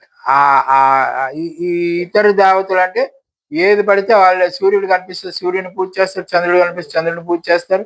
అలాగా వేరే వేరే గ్రంథాల్లో ఈ డీటెయిల్స్ అన్ని. ఏ నాగరికత అయినా నదుల పక్కనే సెటిల్ అవుతుంది. నదుల పక్కనే సెటిల్ అయినప్పుడు నది కూడా వాళ్ళకి దేవుడే. ఆ ప్రకారం జరుగుతూ ఉంటది. కాబట్టి ఇతను మనం గుర్తించుకోవాల్సిన పాయింట్ ఏంటంటే, అబ్రహాము విగ్రహారాధికుల బ్యాక్గ్రౌండ్ నుంచి వచ్చిన వాడు. అయితే ఈ అబ్రహాంని ఈయన ఎంచుకుని ఇక్కడ నుంచి ఈయన ఒక ప్రత్యేకమైన స్థలానికి వెళ్ళు, నీకు అక్కడ ఏం చేస్తానో అక్కడ అబ్రహాంకి వాగ్దానం ఉంటుంది. చూడండి 12వ అధ్యాయంలో 1 నుంచి 3 వరకు. దేవుడు ఆయన్నే ఎందుకు ఎంచుకున్నాడు అనేది అంత డీటెయిల్డ్ గా లేదు కానీ, యెహోవా నీవు లేచి నీ దేశము నుండి నీ బంధువుల యొద్ద నుండి నీ తండ్రి ఇంటి నుండి బయలుదేరి నేను నీకు చూపించు దేశమునకు వెళ్ళుము. నిన్ను గొప్ప జనముగా చేసి నిన్ను ఆశీర్వదించి నీ నామమును గొప్ప చేసేదను. నీవు ఆశీర్వాదముగా నొందువు.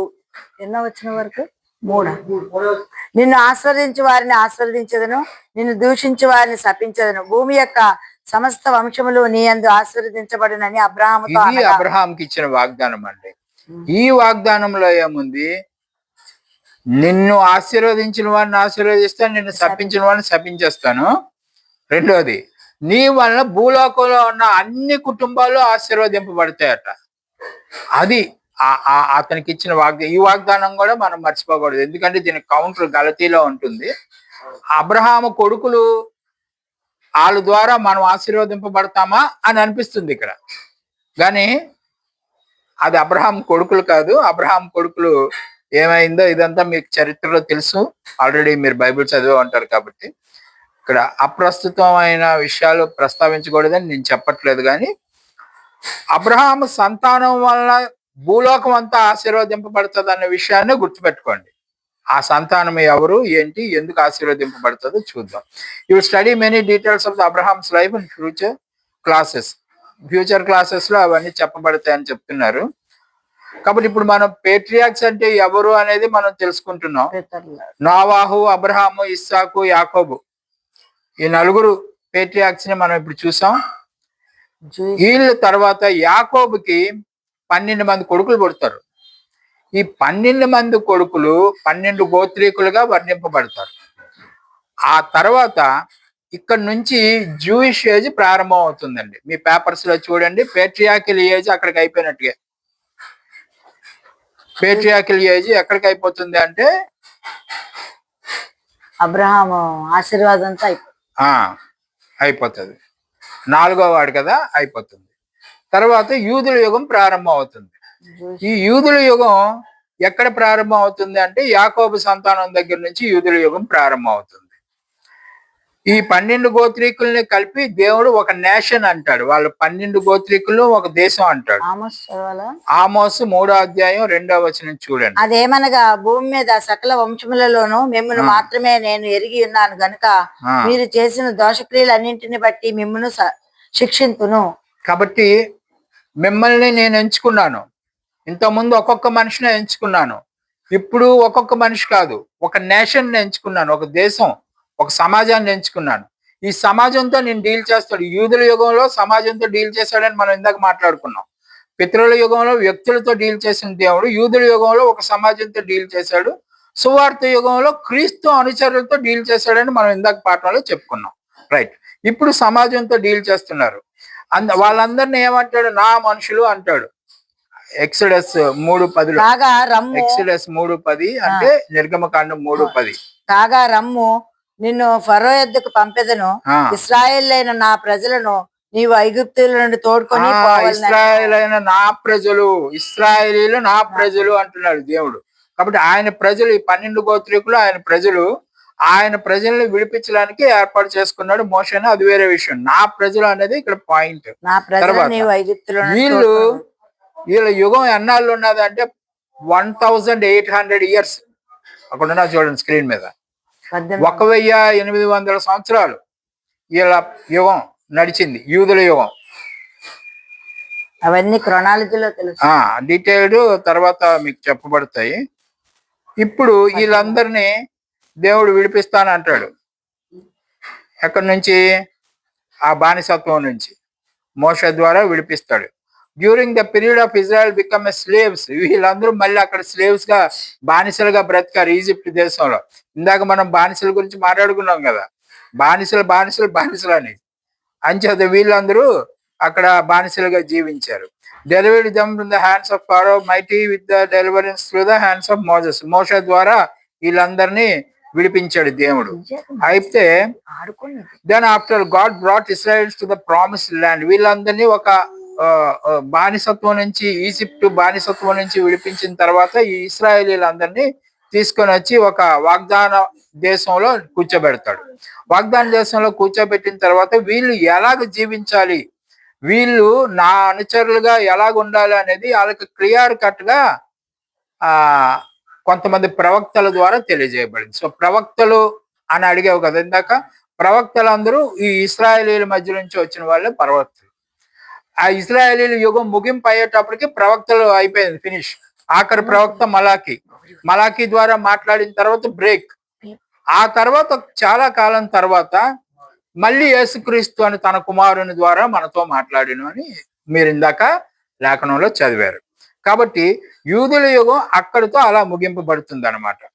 కాబట్టి యూదుల యుగం ముగింపు దగ్గర వీళ్ళకి ధర్మశాస్త్రం ఇవ్వబడుతుంది.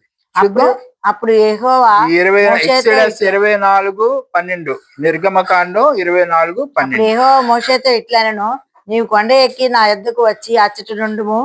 నీవు వారికి బోధించినట్లు నేను రాసిన ఆజ్ఞలను, ధర్మశాస్త్రమును, రాతి పలకలను నీకు ఇచ్చేదనను అనగా. కాబట్టి ఆ ధర్మశాస్త్రం అక్కడ ఇవ్వబడింది. ఆ ధర్మశాస్త్ర ప్రకారం యుగం అంతా యూదులు జీవించవలసి ఉంటుంది. వాళ్ళు అక్కడ చాలా సార్లు ఫెయిల్ అయిపోయారు, అవన్నీ మనకు తెలుసు. సో ఈ 10 ఆజ్ఞలే మనం చెప్పుకుంటా ఉంటాం. కానీ 10 ఆజ్ఞల్ని భూమి మీదకి వచ్చిన తర్వాత మోషే 10 ఆజ్ఞలు కొండ మీద తీసుకుంటాడు. కానీ భూమి మీదకి వచ్చిన తర్వాత 5 గ్రంథాలు రాశాడు ఈయన. ఈ గ్రంథాలు మీరు పరిశీలిస్తే అందులో 3600 చట్టాలు ఉన్నాయట. 3600 లాస్ ఉన్నాయి అందులో. ఈ లాస్ అన్ని కూడా మనం ఫాలో అవ్వాలి. ఎలా ఫాలో అవ్వాలి? ఎంత భయంకరంగా ఉంటుందంటే అంత కఠినంగా ఉంటుందో. ఈవెన్ బాత్రూమ్కి వెళ్ళాలా, దీనికైనా వెళ్తే మీరు ఏం చేయాలనేది కూడా ఆ చట్టంలో రాసి ఉంటుంది. ఆ ప్రకారమే చేయాలి. అందులో కొంచెం కూడా మీరు డివియేట్ అయిపోయారంటే మళ్ళీ మీరు మరణానికి పాత్రలు అయిపోతారు. ఈ 3600 లాస్లో ఒక్కలా తప్పిపోయినా కానీ మరణ పాత్రలు అయిపోతాడు. కాబట్టి అంతకుముందు అంత కరెక్ట్ గా మీరు చేసిన, ఇప్పుడు ఒకడు 80 సంవత్సరాలు బతుకుతాడు, 80వ సంవత్సరం ఆఖరి రోజు రేపు చచ్చిపోతాడు అనగా ఈవేళ వాడు దీనికి వెళ్ళినప్పుడు ఏదో తప్పు చేస్తాడు అనుకోండి, చట్టంలో చెప్పినట్టుగా చేయకపోతే వాడు మరణపాత్రుడు అయిపోతాడు. కాబట్టి ఇది ధర్మశాస్త్రం మీకు మరణాన్ని చూపించింది. ఒక్కసారి చూద్దాం. ద్వితీయోపదేశకాండం 23వ అధ్యాయం పాలెం 13 వచనాలు మాత్రం చదవండి. పాలెం వెలుపల నీకు ఒక చోటు ఉండవలను, దీనికి వెళ్ళినప్పుడు ఆ బహిర్భూమికి నీవు వెళ్ళవలను. ఆ మరియు నీ ఆయుధములు గాక ఆ గసికి ఒకటి నీ యొద్ద ఉండవలను. ఆ నీవు భూగర్భిత బహిర్భూమికి వెళ్ళినప్పుడు దానితో తవ్వి వెనుకకు తిరిగి నీ మలమును కప్పివేయవలను. చూసావా ఎన్ని రూల్స్? ఆ చిన్న తేడా అదేదో పట్టుకుని వెళ్ళమన్నాడు కదా, పార, అది అంత కప్పి చెయ్యాలా. ఒకవేళ మర్చిపోయి కానీ వచ్చేసావు ఇంట్లో పోయి పని ఉంది అనుకుని మీరు మరణపాత్రుడు అయిపోతావు. సింపుల్ అనమాట. ఒక మరణం ధర్మశాస్త్రం వల్ల సింపుల్ గా ఎఫెక్ట్ అయిపోతుంది. ఈ బాధ నుంచి మనల్ని తప్పించడానికి తన కుమారుని పంపించాడు. ఈ ధర్మశాస్త్రం నుంచి మనల్ని తప్పించడానికి యేసుప్రభు వచ్చాడు. చూద్దాం. అండర్ ద లా ఆఫ్ ఈ యేసుప్రభు కూడా మనుషులు చేయలేకపోతున్నారు, ఆ ధర్మశాస్త్రాన్ని ఫాలో అవ్వలేకపోతున్నారు. కాబట్టి యేసుప్రభు ధర్మశాస్త్రాన్ని లోబడి మనిషిగా వచ్చాడు. అక్కడ గమనించాల్సిన పాయింట్ గలతీ 4:4 చూద్దాం ఒకసారి. అయితే కాలము పరిపూర్ణమైనప్పుడు దేవుడు తన కుమారుని పంపెను. తన కుమారు స్లో దేవుడు కాలాన్ని సంపూర్ణం అయిపోయినప్పుడు, అంటే ఏ కాలం సంపూర్ణం అయిపోయింది? ధర్మశాస్త్రం జూయిష్ యుగం సంపూర్ణం అయిపోతున్నప్పుడు యూదుల యుగంలోకి ఉన్నాం మనం, మర్చిపోకండి. యూదుల యుగం ముగింపులో ఆ కాలం సంపూర్ణమైనప్పుడు కుమారుని పంపించాడు. పంపించాక ఏమైందండి? పరిపూర్ణమైన దేవుడు తన కుమారుని పంపాను, ఆయన స్త్రీ అందు పుట్టి. అంటే మనిషిలాగా పుట్టాల. దేవుడిలాగా వచ్చేసో దేవదూతలాగా వచ్చేసో ఏదో చేసేస్తానంటే మనకు కుదరదు. తప్పులు ఎవరు చేస్తున్నారు? మనుషులు చేస్తున్నారు. ధర్మశాస్త్రాన్ని ఎవరు నెరవేర్చలేకపోతున్నారు? మనుషులు నెరవేర్చలేకపోతున్నారు. కాబట్టి ఇంకొక మనిషి ధర్మశాస్త్రాన్ని నెరవేర్చాల. ఆ నెరవేర్చి ఫుల్ఫిల్ చేస్తే ఓరు బాబు నా బదులు ఆయన చేశాడు, సంతోషం రా అని నేను సేవ్ అయిపోతాను అనమాట. అర్థమైందా పాయింట్? కంగారు పడకమ్మా. అదేనా నెక్స్ట్ చదవాలా? మీరు పాయింట్ కి అర్థం చేసుకోండి. మనం ఫుల్ఫిల్ చేయలేకపోతున్నాం. నేను ఇది ఎత్తలేకపోతున్నాను. మనోడు వచ్చి ఇది ఎత్తి పక్కన పెడితే నేను థ్యాంక్స్ రా బాబు బాగా ఎత్తావు అని చెప్తాం. ఇక్కడ అదే జరిగింది. ధర్మశాస్త్రాన్ని మనం మొయ్యలేకపోతున్నాం, మనం ఫుల్ఫిల్ చేయలేకపోతున్నాం, నెరవేర్చలేకపోతున్నాం. ఎందుకనేసి ఆ కాలం అంతమందు తన కుమారుని పంపించి, ఆయన నరుడుగానే పంపించి, ఏదో పెద్ద మా యాంజిల్ లాగా వస్తే యాంజిల్ ఎలాగంటే ఇది లెగిసి వెళ్ళిపోతుంది అవతలకి, అలా కుదరదు. మనిషిలాగా ఉండి నేను చేయలేని పనిని ఆయన చేసి చూపించాలి. అప్పుడు నేను సర్వైవ్ అవుతాను. ఇది దేవుని థియరీ అనమాట. మ్యాన్ టు మ్యాన్, కంటికి కన్ను పంటికి పన్ను అని దేవుని సిద్ధాంతాన్ని అనుసరించి ఆయన నరుడిగా వచ్చాడు. అందుకే ఆ లేడీకి పుట్టాడు, స్త్రీ సంతానం. ఆదికాండంలో చెప్పబడిన స్త్రీ సంతానం, సంతానంగా పుట్టి మనము దత్తపుత్రులము స్త్రీ సంతానముగా పుట్టి అంతే. అక్కడ తర్వాత ఆపేసాను. ధర్మశాస్త్రం నెరవేర్చాడని ఉంటుంది. అదే ధర్మశాస్త్రం లోబడి ఉన్న వారిని విమోచించుటకే అక్కడ 5 రాయలేదని చదవలేదు. సరే 5వ వచనంలో ఉంది. అది ఇంగ్లీష్ బైబుల్ కదా, అందుకే మొదటే చెప్పాను. కింగ్ జేమ్స్ వర్షన్ తేడా ఉంటుంది కానీ మూలపాఠంలో తేడా ఉండదని చెప్పాను. ధర్మశాస్త్రాన్ని లోబడిన ఉన్న వారిని విమోచించుటకై ధర్మశాస్త్రం లోబడి మనల్ని మనం చేయలేకపోతున్నాం కదా. మనల్ని విమోచించడానికి, ఈ బాధ నుంచి మనల్ని విమోచించడానికి ఆయన వచ్చి మనిషిలాగా వచ్చి దానికి లోబడి ఫుల్ఫిల్మెంట్ చేశాడు. ధర్మశాస్త్రాన్ని ఫుల్ఫిల్మెంట్ చేసిన వాడు నిత్యము జీవించనని పోయిన పాఠంలో మనం నేర్చుకున్నాం. లాస్ట్ టైం చెప్పుకున్న పాఠాల్లో ఉంటది. ఎవరైతే ధర్మశాస్త్రాన్ని పూర్తిగా నెరవేరుస్తారో వాళ్ళు నిత్యము జీవిస్తారు. ఇక్కడ ఆయన యాక్చువల్లీ నిత్యం జీవించాలి, ఎందుకంటే ధర్మశాస్త్రాన్ని ఫుల్ఫిల్ చేశాడు కాబట్టి. కానీ మన గురించి చనిపోయాడు. చనిపోయి మనందరం ధర్మశాస్త్రాన్ని ఫుల్ఫిల్ చేయకపోయినా, 1-2 తప్పులు చేసేసినా, ఫెయిల్యూర్స్ అయిపోయినా కానీ మనకి పునరుద్ధానాన్ని ఫ్రీగా ప్రసాదించాడు యేసు ప్రభువు. రైట్? మీకు అర్థమై ఉంటుంది పాయింట్. కాబట్టి the great immeasurable blessing to the juice, ఇది యూదులకి గొప్ప ఆశీర్వాదం. ఆయన వారి మధ్యలో నుంచి యేసు ప్రభు వారు పుట్టడం, దేవుని కుమారుడు వారి మధ్యలో పుట్టాడు. Jews did not recognize Jesus as the son of God. అయితే వారి మధ్యలో పుట్టిన, వారి కోసం మన కోసం పుట్టి గొప్ప త్యాగం చేసిన ఈ వ్యక్తిని దేవుని కుమారుడని వీళ్ళు నమ్మలేదు, యోసేపు కుమారుడని నమ్ముతున్నారు వాళ్ళు. అది వాళ్ళ దగ్గర ఉన్న ప్రాబ్లం. జనరలీ రిజెక్టెడ్, వదిలేశారు. And thus it was these words Jesus said.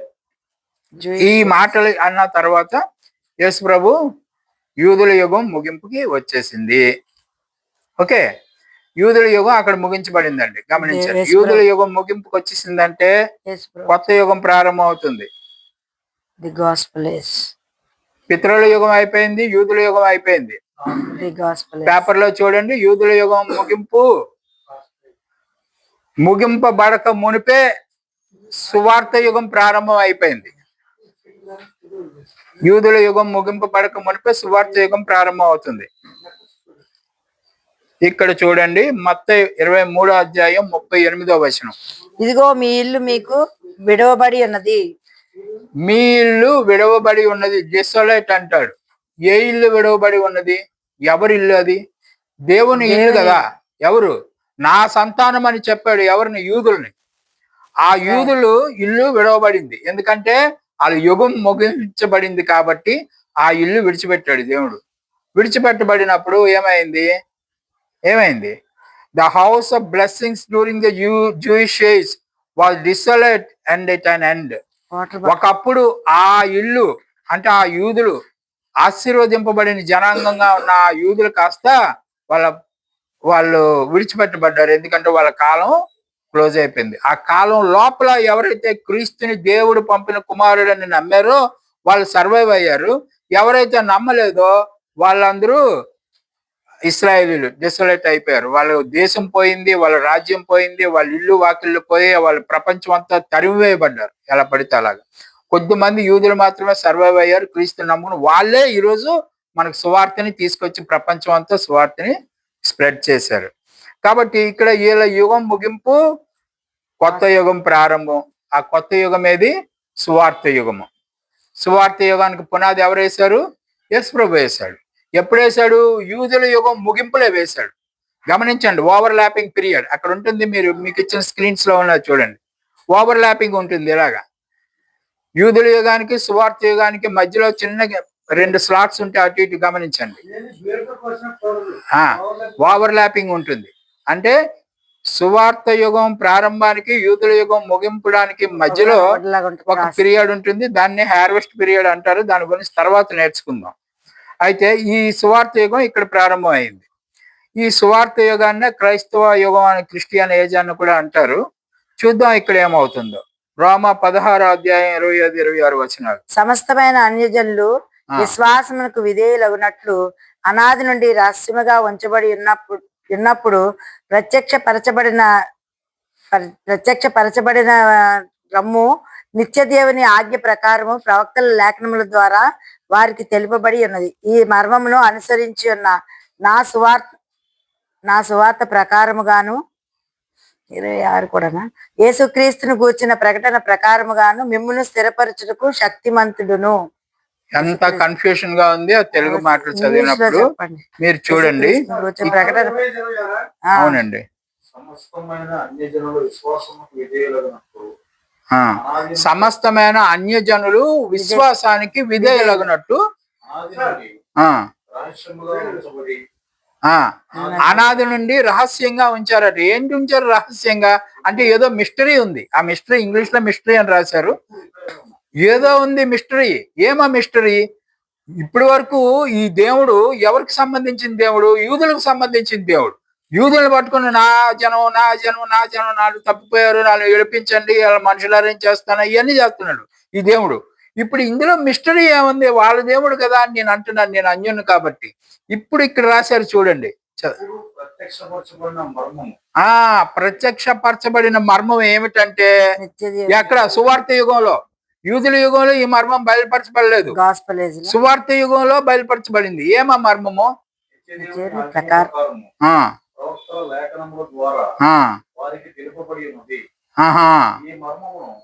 అనుసరించి ఉన్న స్వార్థ ప్రకారముగాను యేసుక్రీస్తును గుర్చిన ప్రకటన ప్రకారముగాను మిమ్మల్ని స్థిరపరచుటకు శక్తివంతుడును అద్వితీయ జ్ఞానవంతుడైన దేవునికి యేసుక్రీస్తు ద్వారా నిరంతరము మహిమ కలుగును గాక. దేవునికి మహిమ కలుగును గాక. యేసుక్రీస్తు ద్వారా. ఇవన్నీ మీకు ప్రవక్తల ద్వారా చెప్పాను, ఇప్పుడు నా ద్వారా చెప్తున్నాను, యేసుక్రీస్తు ద్వారా. ఏమి ఆ మర్మము? ఏమో మర్మం తెలియదు కదా, తెలుసు తర్వాత చెప్తారేమో చూద్దాం. చెప్పింది సార్. చదవండి, మీరు కూడా చదవండి. యూదేతరులంతా ఉమ్, విశ్వాసానికి లోబడేలా ఉమ్, దేవుడు ప్రారంభం నుంచి దాచి ఉంచి ఉమ్, ఇప్పుడు వెల్లడి చేసిన రహస్య సత్యము ఉమ్, శాశ్వతుడైన దేవుని ఆజ్ఞ ప్రకారం ఉమ్. ప్రవక్తల ద్వారా వారికి వెల్లడైంది. ఆ, ప్రవక్తల ద్వారా వెల్లడైంది. ఏదో సత్యం వెల్లడైంది, ఏమ సత్యమో మరి తెలియదు, మిస్టరీ, అదే మిస్టరీ. నా సువార్త ప్రకారం యేసుక్రీస్తుని గురించిన ప్రకటన ప్రకారం దేవుడు మిమ్మల్ని స్థిరపరచడానికి శక్తి సార్. దేవుడు మిమ్మల్ని స్థిరపరచడానికి ఏదో ప్లానింగ్ చేశాడంట. ఎవరిని? అన్యుల్ని. నాట్ ఓన్లీ యూదులు. యూదుల యుగంలో యూదుల కోసం అది. అన్యుల యుగ సువార్త యుగం వచ్చేసరికి ఇది అన్యుల కోసం, మన కోసం ఏదో స్థిరపరిచాడంట. ఏమా మిస్టరీ అనేది ఎఫ్ఎస్సి 3:5-6 చూద్దాం. ఎఫ్ఎస్సి 3. ఈ మర్మం ఇప్పుడు ఆత్మ మూలముగా దేవుని పరిశుద్ధులకు అపోస్తులకును ప్రవక్తలకును బయలుపరచబడినట్లుగా పూర్వకాలమందును మనుషులకు తెలియపరచబడలేదు. అప్పుడు మనుషులకి తెలియపరచబడలేదంట. అంటే యూదుల యుగంలో గాని, అంతకు ముందున్న పేట్రియాటిక్స్ యుగంలో గాని, అంటే పితృల యుగం తెలియపరచబడలేదట. ఏం తెలియపరచబడలేదో మళ్ళీ ఆ మిస్టరీ లాగానే వస్తుంది ఇప్పటికీ. అదేందో చెప్పు, కొంచెం చదువు.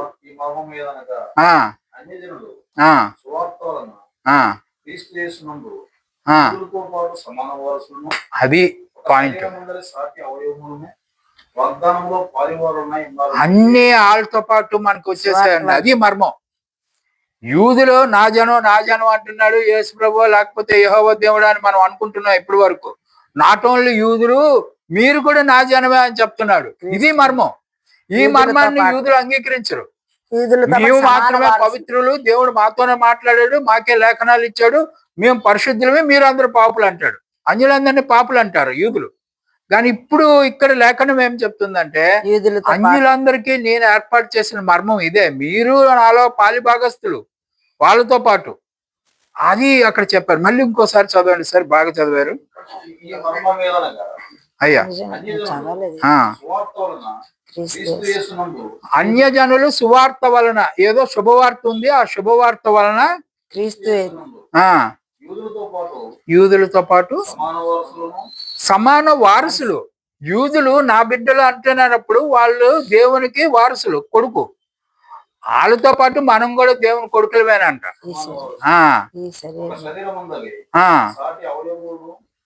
ఒకే శరీరంలో సాటి అవయవం. ఇది అంతా ఒక శరీరం. ఇది యూదుల హ్యాండ్, ఇది అన్యుల హ్యాండ్. ఒక శరీరంలో రెండు భాగాలు దేవుని శరీరంలో. వాగ్దానములో పాలివారు. వాగ్దానం ఎవరికి చేశాడు గుర్తుందా? అబ్రహాముకి చేశాడు. నీ ద్వారా సమస్త కుటుంబాలు ఆశీర్వదింపబడిన అబ్రహాంకి చేసిన వాగ్దానం ఇప్పుడు సమస్త జనులు, సమస్త కుటుంబాలు అంటే అందులో మనం కూడా ఉన్నాం. భారతీయులు ఉన్నారు, ఫిలిప్పీన్స్ ఉన్నారు, బంగ్లాదేశ్ వాళ్ళు ఉన్నారు, వేరే వేరే వాళ్ళు. Not only Jewish people, Israel వాళ్ళే కాదు కదా, మనందరం కూడా ఆయన కుటుంబంలో వారసత్వం, సమాన హక్కులు కలిగినటువంటి వారు అని చెప్పాడు. అది మర్మం.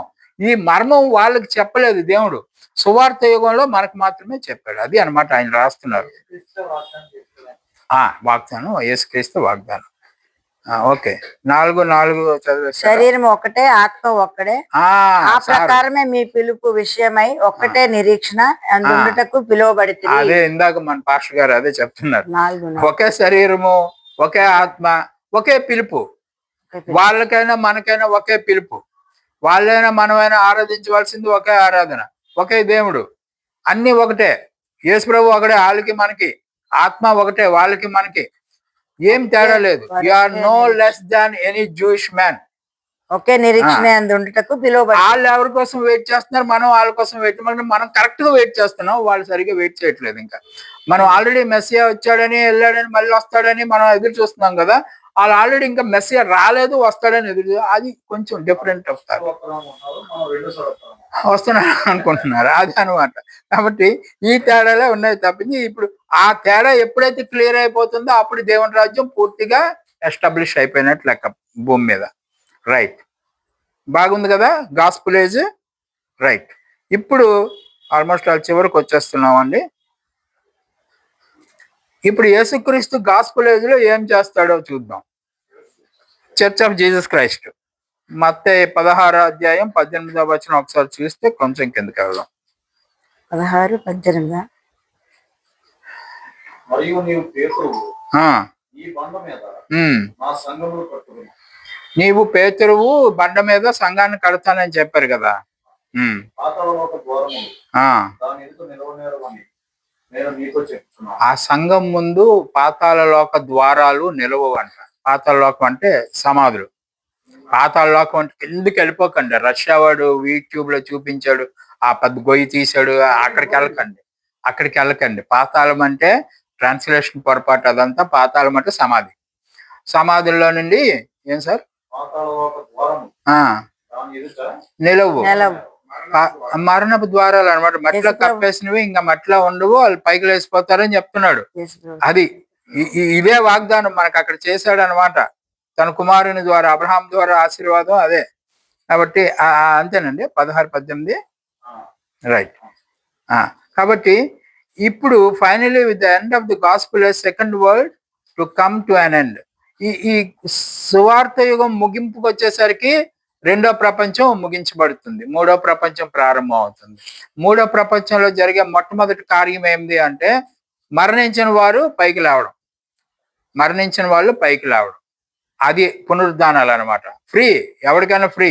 మంచోడైనా, చెడ్డోడైనా, నమ్మినోడైనా, నమ్మలేనోడైనా. ఈ పాఠాలు ముందే మనం నేర్చుకున్నాం. ఇందులో ఎవడైనా ఫ్రీగా లేచిపోతాడు. పునరుద్ధానం ఫ్రీ, నిత్యజీవం క్లాజెస్ ఉంటాయి. పునరుద్ధానం అయితే ఫ్రీ. రైట్. ఇప్పుడు ఈ మూడవ ప్రపంచం గురించి ఒక విషయం ఉంటుంది కొంచెం డీటెయిల్ గా. రెండో యుగం ముగింపుకి వచ్చాం కదా. సో సెకండ్ వరల్డ్ అయిపోయింది. స్వార్థ యుగం ముగింపుతో సెకండ్ వరల్డ్ అయిపోయింది. మీరు అక్కడ చూడండి, ఓవర్ ల్యాపింగ్ పీరియడ్ లో మనం ఉన్నాం ఇప్పుడు. రెండో యుగం ముగింపు, మూడో యుగం ప్రారంభం. ఆ ఓవర్ ల్యాపింగ్ పీరియడ్ లో మనం ఉన్నాం మధ్యలో. ఇప్పుడు మూడో ప్రపంచం ఎట్లా ఉంటది ఏంటి దాని గురించి కొన్ని డీటెయిల్స్ పేతురు గారు చెప్పారు. రెండో పేతురులో చూద్దాం. అయితే ఇప్పుడున్న ఆకాశమును భూమి, 2 పేతురు 3వ అధ్యాయం 7వ వచనం. వర్సెస్ చదవనివ్వండి. 7వ వచనం. 7వ వచనం. అయితే ఇప్పుడున్న ఆకాశమును భూమియు భక్తిహీనుల తీర్పును నాశనమును జరుగు దినము వరకు అగ్ని కొరకు నిల్వ చేయబడినవై అదే వాక్యము వలన భద్రము చేయబడి ఉన్నవి. ఇప్పుడున్న లోకము అనేటప్పుడు ఆకాశము భూమి రెండు కౌంట్ లోకి వస్తాయి. ఆకాశం అంటే ఏంటో మీరు మొదటి పాఠంలో తెలుసుకున్నారు. ఆకాశంలో అంధకార శక్తులు ఉంటాయి, అవి మనల్ని ఆపరేట్ చేస్తున్నాయని మీరు చేశారు. భూమి అంటే భూమి మీద నిండి ఉన్న మనుషులందరూ అని ఉంటారు. భూమి మీద ఉన్న మనుషులందరూ కలిపి, భూమి వట్టిదిగా చేయబడలేదు, దానిలో నివాసులు ఉంటారు అని చెప్పి రాయబడింది. కాబట్టి భూమి మీద ఆకాశము భూమి కలిపి ఒక లోకము. ఆ లోకం ఇంతకు ముందు నీటితో ముంచేశాను, ఇప్పుడు నీటితో కాదు అగ్నితో చేస్తాను అంటున్నాడు. అంతేనా? చేస్తాను. నిల్వ చేయబడినవే అదే వాక్యం వల్ల భద్రము చేయబడి ఉన్నవి. 10వ వచనం. 8 ప్రియులారా కాదు, 7 and 10. 7 and 10. ఓకే ఓకే అయితే ప్రభుదేవుడు చదవండి.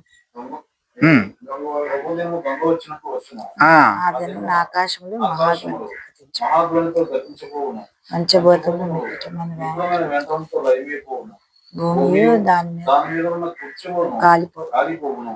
చూసారా? మిగతా అన్ని తర్వాత పాఠాల్లో చెప్పుకుందాం కానీ భూమి దాని మీద ఉన్న మనుషులు, ఇది అర్థం కాకపోతే వెళ్దాం దానికి. అయితే భూమి దాని మీద ఉన్న మనుషులందరూ ఏదో రాసుడు కాలిపోతారా? మహాధ్వనితో గతించిపోవును. దాని మీద ఉన్న పంచ కాలిపోవును. కృత్యములు ఇంగ్లీష్ బైబుల్లో వర్క్స్ అని ఉంటది. Works sir, not material. అది ముందు ఉన్నది. మెటీరియల్ అంటే ఆకాశంలో మహాధ్వనితో గతించిపోవును, ఆకాశం గతించిపోతాయి, పంచభూతములు మిక్కుటమైన వేండ్రముతో లయమైపోవును. ఇక్కడ ఉంటుంది చూడండి స్క్రీన్ మీద, వర్క్స్. అవి కృత్యములు అని తెలుగులో చేతి పనులు. భూమి మీద ఉన్న వర్క్స్ అన్ని నాశనం అయిపోతాయి. ఏం వర్క్స్ నాశనం అయిపోతాయి? కాలిపోవు. ఏం వర్క్స్ కాలిపోతాయి? భూమి కాలిపోతే మనం ఎక్కడ ఉంటాం? ఇది కదా ప్రాబ్లం. కాబట్టి ఇప్పుడు ఫైర్ అంటే కాలిపోవడం అంటే ఏంటో తెలియాల.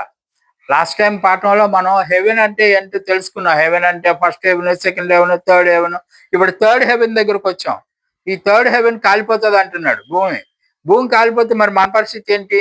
ఈ భూమి కాలిపోతుంది అనే విషయం మీద మనకి యూట్యూబ్ లో ఆడు బాంబు వేసేస్తాడు, ఈడు అణుబాంబు పేలుస్తాడు, ఈ కొరియా వాడు ఇచ్చేస్తాడు, అమెరికా వాడు వచ్చేస్తాడు, మనం అందరం పేలిపోతాం, అదే మహాశ్రమలు అవి ఇవి ఏంటంటే చెప్తా ఉంటారు. చూద్దాం, అవి కూడా క్లియర్ అయిపోతాయి. 2 పేతురు 3:10 అదే ఇప్పుడు చదివింది. కదా చదివారు కదా, బర్ణప్ అయిపోతాయి అని చెప్తాడు. ఈ కాలిపోవడం అంటే ఏంటో ఒకసారి చూస్తే క్లియర్ గా ఉంటది. చూద్దాం. What are this works? కాలిపోయే భూమి మీద ఆ కృత్యములేనా రాశాడు, అవి కాలిపోతాయి అన్నాడు కదా. భూమి కాలిపోతుంది అంటలేదు, భూమి మీద కృత్యాలు. ఆ వర్క్స్ కాలిపోతాయి అంటే ఏం వర్క్స్ కాలిపోతాయి? వర్క్ ని కాల్చేయడం అవుతుందా అంటే ఏం వర్క్స్ చూడండి. అబద్ధాలు, అవినీతి, అవినీతి అని కరప్షన్ అంటారు.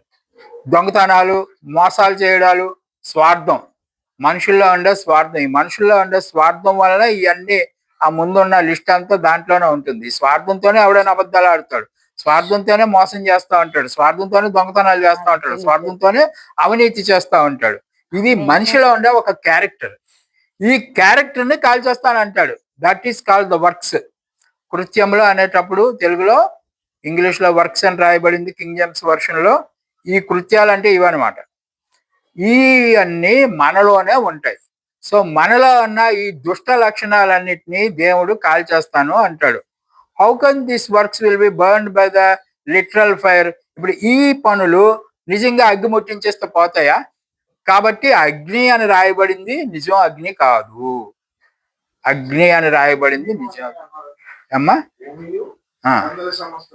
భూమియు అనేటప్పుడు భూమి మీద ఉన్న మనుషులు అని ఉంటుంది, వేరే వాక్యంలో ఉంటుంది కదా. భూమి వట్టిదిగా చేయబడలేదు, దాన్ని నివాస యోగ్యంగా చేశాను, దాని మీద మనుషులు. భూమి అంటే it is not a globe here. గోళం కాదు, భూమి మీద ఉన్న మనుషులు. మనుషుల యొక్క వర్క్స్, మనుషుల యొక్క పనులు. అది మన కాబట్టి కనెక్ట్ అయింది. కాబట్టి భూమి మీద మనుషులుగా కదా చెవు ఉంటాయి. కాబట్టి ఫైర్ అనేది లిటరల్ ఫైర్ కాదు, ఇది సింబాలిక్ గా వాడిన భాష తప్పించి మీ మనసులో నుంచి దుష్టమైన ఒక ఆలోచన తీసేయాలి అంటే దాన్ని నేను కాల్చేయడం అంటాను అనమాట. దుష్టమైన లక్షణాలు మీలో నుంచి తీసేయడం అంటే ఆ కాల్చేయడం అని రాయబడింది అంతే. అదే ఇంకా ఏంటంటే ఇంకో చోట కూడా ఈ ఫైర్ గురించి రాశారు చూడండి. జెఫన్యా 3:8. కాబట్టి యెహోవా సెలవిచ్చు వాక్కు ఏదనగా, నా కొరకు కనిపెట్టుడి, నేను లేచి ఎర్రపెట్టకొని దినము వరకు కనిపెట్టి ఉండుడి. నా ఉగ్రతను, నా కోపాగ్ని అంతటిని వారి మీద కుమ్మరించుటకై ఉగ్రత, కోపాగ్ని, నా కోపం ఫైర్ లాంటిది, నిన్ను మండించేస్తుంది అని చెప్తున్నాడు ఆయన. నా ఉగ్రత, కోపాగ్ని, నా కోపం గాని నా ఉద్రేకం, ఉగ్రతని మరి ఏమంటారు ఇంకా అంతకన్నా తెలుగు ఏం చెప్తాం మనం? ఉగ్రత అంటే అది కూడా కోపమే. అది కూడా ఉగ్రతలో ఇంకా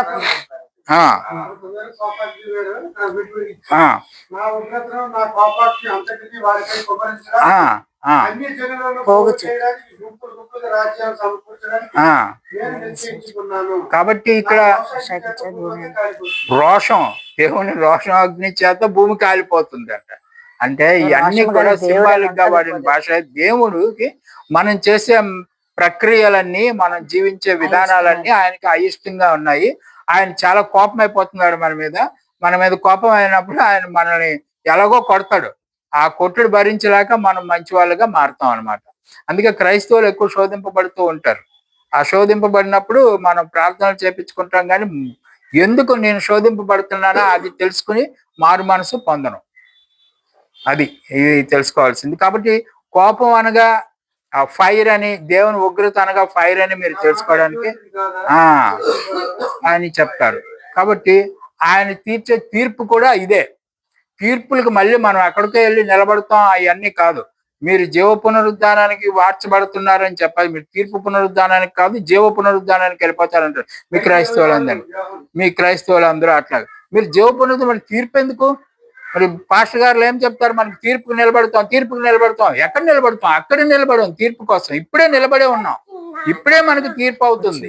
ఇప్పుడు నువ్వు అవినీతి కలిగి జీవిస్తావా? విస్తారమైన అవినీతితో, స్వార్థంతో జీవిస్తా ఉన్నావా? ఇప్పుడే నీకు తీర్పు తీర్చబడుతుంది. దాని ఫలితాన్ని ఇప్పుడే మీరు పొందుకుంటా ఉన్నారు. ఆ పొందుకున్న ఫలితాన్ని బట్టి పాప వస్తుంది. ఆ ఫలితాన్ని ఇప్పుడే మీరు పొందుకుంటా ఉంటారు కాబట్టి ఇప్పుడే తీర్పు తీర్చబడుతున్నారు అనమాట. మనం ఎదుర్కొంటున్నదే తీర్పు. రోడ్డు క్రాస్ చేయాలి కదా.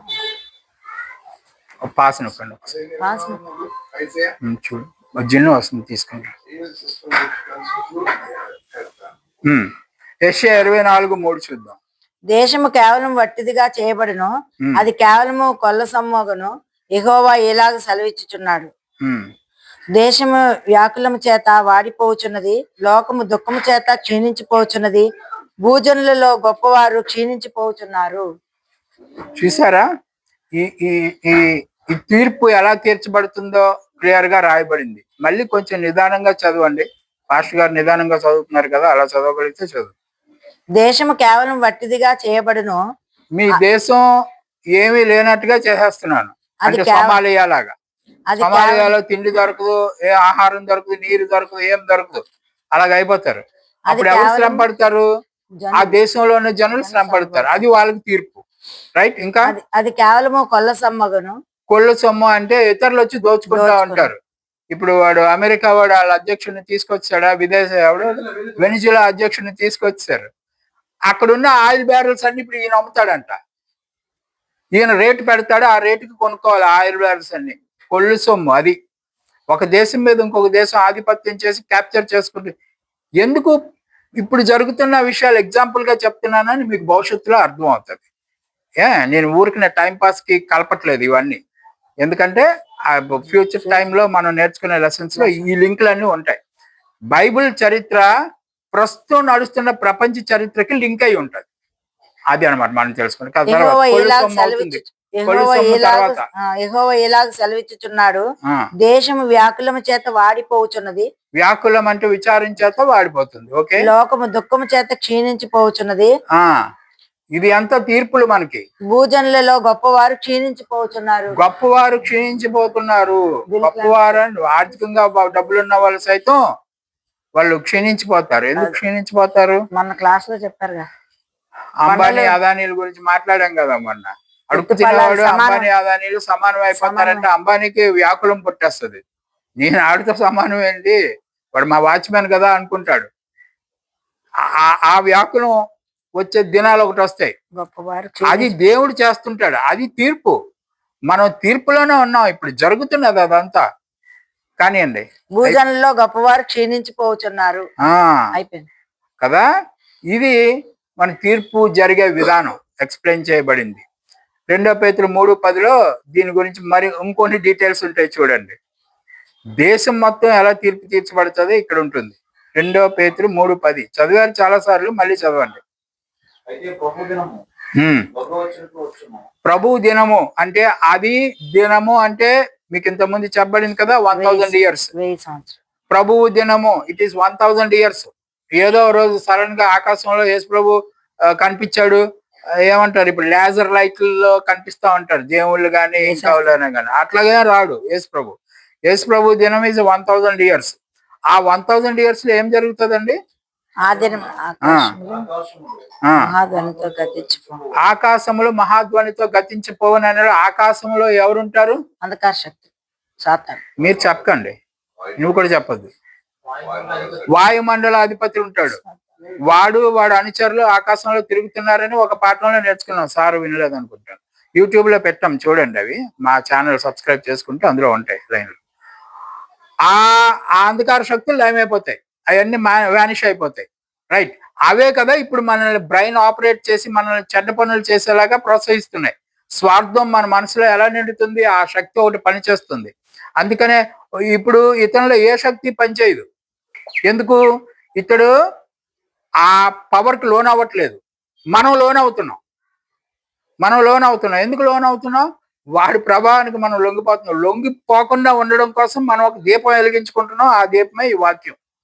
ఈ దీపం వెలిగించుకుంటే వాడిని లోపలికి రాకుండా మనం ఆపగలుగుతాం. సో ఈ అంధకార శక్తులు మనందరినీ ఆపరేట్ చేస్తున్నాయి. ప్రపంచంలోని జనులందరినీ ఆపరేట్ చేస్తున్నాయి. ఆ శక్తులు లయమైపోతాయని చదివారు ఇప్పుడు మీరు. ఓకే. నెక్స్ట్ పంచభూతములు. ఆ, ఇప్పుడు మేము ఎంట్రన్తో ఆ, టైం అయిపోతుంది. ఈ పంచభూతాలు మన భాష రాశారు కానీ ఇవి 4 భూతాలు అనుకోండి. అందాక స్క్రీన్ మీద ఉన్నాయి చూడండి. Political systems, economical systems, religious systems, social systems. ఈ 4 సిస్టమ్స్ లయమైపోతాయి అంటాడు. ఈ 4 సిస్టమ్సే ప్రపంచాన్ని కానీ దేశాలను కానీ నడిపిస్తున్నది. రాజకీయ శక్తులు, ఎకనామికల్ డబ్బులు, మనీ మ్యాటర్స్, బ్యాంకింగ్ అన్నమాట. రిలీజియస్ సిస్టమ్, ప్రతి దేశానికి ఏదో ఒక మతాన్ని అనుసరించే విధానం కలిగి ఉన్నారు. సో ఇది కూడా దేశ ప్రజలను ప్రభావితం చేస్తుంది. సోషల్ ఆర్డర్, సాంఘిక వ్యవస్థ, మనం జీవించే విధానం అన్నమాట. ఈ 4 వ్యవస్థలు ఒడిదుడుకులకి గురి అవుతాయి. ఈ ఎప్పుడైతే ఒడిదుడుకులకి ఎదురవుతున్నాయో ఇవి సరిచేయబడతాయి అన్నమాట. ఒకటి సరిచేయాలంటే ఇల్లుకి బాగు చేయాలంటే ఈ సామాన్లన్నీ తీసి బయట వేయాలా, మేస్త్రి ఇసుక తెచ్చి రాయిలు తెచ్చి చండాలం చేస్తాడు ఇల్లంతా. అతను నీట్గా తయారు చేసి ఇస్తాడు మనకి, మళ్ళీ మనం అందరం ప్రొక్యూర్ చేసుకుంటాం. సో ఇంటిని బాగు చేయాలంటే ఇల్లు అనేది ఎందుకు వాడుతున్నాం అంటే యేసు ప్రభు కూడా ఇల్లే ఎగ్జాంపుల్ గా చెప్తాడు. ఒక ఇంటిని మేము దాడి చేయాలంటే ఇంటి యజమానిని కట్టేయాలంటాడు. ఆడు కట్టిస్తేనే ఆ ఇంటిని మనం దొంగతనం చేయగలం. ఇప్పుడు ఈ ఇల్లు యజమాని ఎవడు? సైతానుడు. వాడు అంధకార శక్తి. వాడి తాలూకా క్రియలన్నిటినీ కట్టేయాల. కట్టేస్తేనే ఈ ఇంటిని నేను స్వాధీనం చేసుకోగలను. దేవుడు ఆయన వచ్చేటప్పుడు జరిగే ప్రక్రియ అన్నమాట. ఆ కట్టేయడం ఎలా కట్టేయాలో ఇప్పుడు ఈ సిస్టమ్స్ 4 కడతాడు. బ్యాంకులు దొంగతనం చేస్తున్నారు. ఒక రైతు 50,000 బాకీ ఉన్నాడంటే ఆడు సూసైడ్ చేసుకున్న వరకు బ్యాంక్ వాడు వెళ్ళి అది పీడిస్తాడు. వాళ్ళేమొచ్చి కోట్లు ఎగనామం పెట్టేసి పారిపోయారు బ్యాంకులకి. వీళ్ళేమో వాళ్ళ దగ్గర వసూలు చేసుకోలేక అప్పులు కొట్టేస్తున్నారు. వేల కోట్ల రూపాయల అప్పులు కొట్టేస్తున్నారు బ్యాంకులు. మన డిప్యూటీ స్పీకర్ కూడా ఎన్నో వేల కోట్లు, 7,000 కోట్లు ఎంతో అప్పు ఉన్నాడని వాడు అప్పు కూడా కొట్టేశారు మొన్న. కాబట్టి ఇప్పుడు పాయింట్ ఏంటంటే ఎందుకు ఇలా జరుగుతుంది అంటే ఈ పొలిటికల్ సిస్టమ్ లో ఉన్న అవినీతి ఇది ఎప్పుడైతే కట్టడి చేయబడుతుందో అది కట్టడి చేయబడుతుంది. కాబట్టి ఈ విధంగా దేవుని రాజ్యంలో జరుగుతుంది. ఆ పంచభూతాలు అయిపోయాయి. ఏమైనా ఉన్నాయా? ఇవన్నీ ఇట్లు లయమైపోయాయి కనుక ఆకాశములు రవులుకొని లయమైపోవునట్లును పంచభూతములు మహావేంద్రంతో కరిగిపోవునట్టు ఇక్కడ దేవుని దినము రాకడ కొరకు కనిపెట్టుచు. ఈ క్యాండిల్ వెలుగుతుంది చూడండి, అది అలా కరిగిపోతుంటది. అది కరిగిపోతుంది అంటే ఈ సిస్టమ్స్ అన్ని వాటి ఉనికి కోల్పోతుంటాయి. మనం బ్యాంకులను నమ్మడం మానేస్తాం, కొన్నాళ్ళకి రాజకీయాలు నమ్మడం మానేస్తాం. మతాలు వేస్ట్ అండి, మతాల పేరుతో కొట్టుకోవడం తప్పించి మతాల వల్ల మనకు ప్రయోజనం లేదని మతాలను వదిలిపెట్టేస్తాం. ఈ విధంగా ఇవన్నీ ఖండమైపోతాయి. Then man only should live. ఆడు ఒకటే ఆలోచన కలిగి ఉంటాడు ఆ రోజు, నీతి కలిగి జీవిస్తే ఇంక ఏం అక్కర్లేదురా బాబు. నీది నేను లాక్కోను, నాది నువ్వు లాక్కోవు, నీకు నాకు నీతి ఉన్నదంటే. ఇప్పుడు అది లేకే కదా ఎక్కడ దొరుకుతుందా, ఏం దొరుకుతుందా, ఎలా దొరుకుతుందా అని ఆలోచిస్తుంటాను నేను. అది నేను దోచుకుంటా ఉంటాను. నాకు నీతి వచ్చిందంటే నేను నీ జోలికి రాను, నా బ్రతుకేదో నేను బ్రతుకుతాను. కాబట్టి నీతి రాజ్యాన్ని నా రాజ్యం ఈ లోక సంబంధమైనది కాదంటాడు యేసు ప్రభు. లాస్ట్ పాఠాల్లో నేర్చుకున్నాం. ఈ లోక సంబంధమైన ఏ లోకం?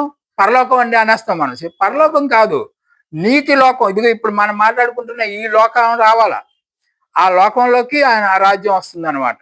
ఆయన రాజ్యం ఆయన వచ్చాడని కదా ఇవన్నీ జరుగుతాయి. కాకపోతే ఇవన్నీ జరగడానికి ఆయన పెట్టిన టైము 1000 years.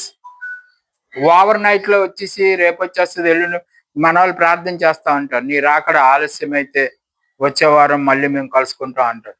అంటే ఈ వారంలో కానీ యేసు ప్రభు వచ్చాడంటే మేము పైకి వెళ్ళిపోతాం, మళ్ళీ మిమ్మల్ని కలుసుకోం అని చెప్తా ఉంటారు.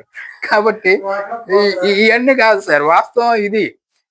డే మీన్స్ 1000 years లో దేవుడు ఇవన్నీ సెట్ చేస్తా ఉంటాడు. మనం రాబోయే క్లాసుల్లో ఏంటంటే ఈ 1000 years ఎప్పుడు స్టార్ట్ అయింది, ఎప్పుడు ఎండ్ అవుతుంది అనే డేట్స్ తెలుసుకుంటాం ఫ్యూచర్. అంతే. అయితే ఇది విషయం. ఓకే సార్, అయిపోయింది. అది అయిపోయింది రాకడ విషయం. రైట్, నెక్స్ట్ పేజ్కి వెళ్దాం. ఇక్కడ ఏముందో చూద్దాం. అయిపోయింది, లాస్ట్ అండి. Elements, earthly elements.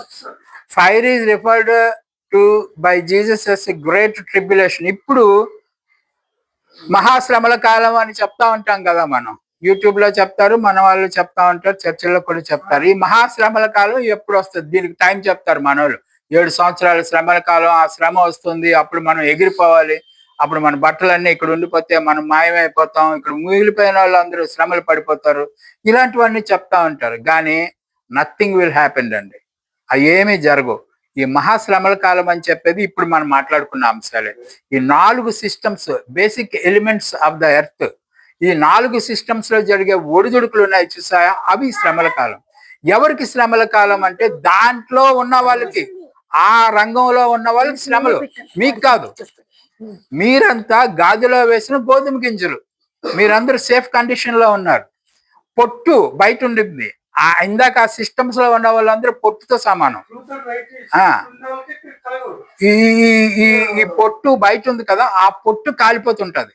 అదే అనమాట కాలిపోవడం అంటే. పొట్టు స్థితిలో ఉన్న మనుషులు కాలిపోతుంటారు, గోధుమ గింజ స్థితిలో ఉన్న వాళ్ళు సేఫ్ కండిషన్ లో ఉంటారు. వాళ్ళు భూలోకం మీద ఉన్నారు, మనం భూలోకంలోనే ఉన్నాం. వాళ్ళకి కలుగుతుంది శ్రమ, మనకు కాదు. ఇప్పుడు వాడు లలిత్ మోడీ అనేవాడు పారిపోయాడు, వాడికి ఎన్ని కోట్లు ఉన్నాయి భారతదేశంలో, ఆడు ఇవన్నీ వదిలేసుకుని అక్కడికి వెళ్ళి ఉన్నాడు. ఆడు ఇక్కడికి వస్తే అరెస్ట్ చేస్తారని ఆడు రాడు. వాడిని ఎవరు పంపించారు తెలుసా? ఆ దేశానికి తరివేసినాడు ఎవడో తెలుసా? ప్రధానమంత్రి కాదు వాడు, ఏది జియో హెడ్ ఎవరు, అది ద స్టోరీ. మీరు కావాలంటే ఎంక్వైరీ చేసుకోండి, అది పెద్ద మర్మం. అది ఆయన్ని దొరికిపోయేలాగా చేసి మోడీని అడ్డం పెట్టుకుని చేసి ఆయన్ని మొత్తానికి హరాస్మెంట్ చేస్తూ పారిపోయాడు. ఓకే, ఆయన్ని రాకుండా చూసేది కూడా మోడీయే.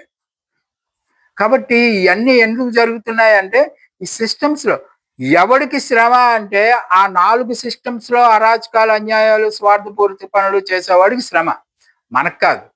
అదే గ్రేట్ ట్రిబ్యులేషన్ అంటారు. అంతేగాని గ్రేట్ ట్రిబ్యులేషన్ అనేసి ఊరిక మనుషులను రంపాలతో కోసేసి, పేకలు కోసేసి, అన్యాయాలు, అక్రమాలు చేసి నథింగ్ అండి. దీస్ మీరు భయపడకూడదు వాటి విషయంలో. నేనైతే ఏం భయపడట్లేదు, మీరు కూడా భయపడకండి. 24-21 మ్యాచ్ లోకారంభం నుండి ఇప్పటి వరకు అట్టి శ్రమ కలగలేదు, ఇక ఎప్పుడునూ కలగబోదు. ఈ మహాశ్రమల గురించే.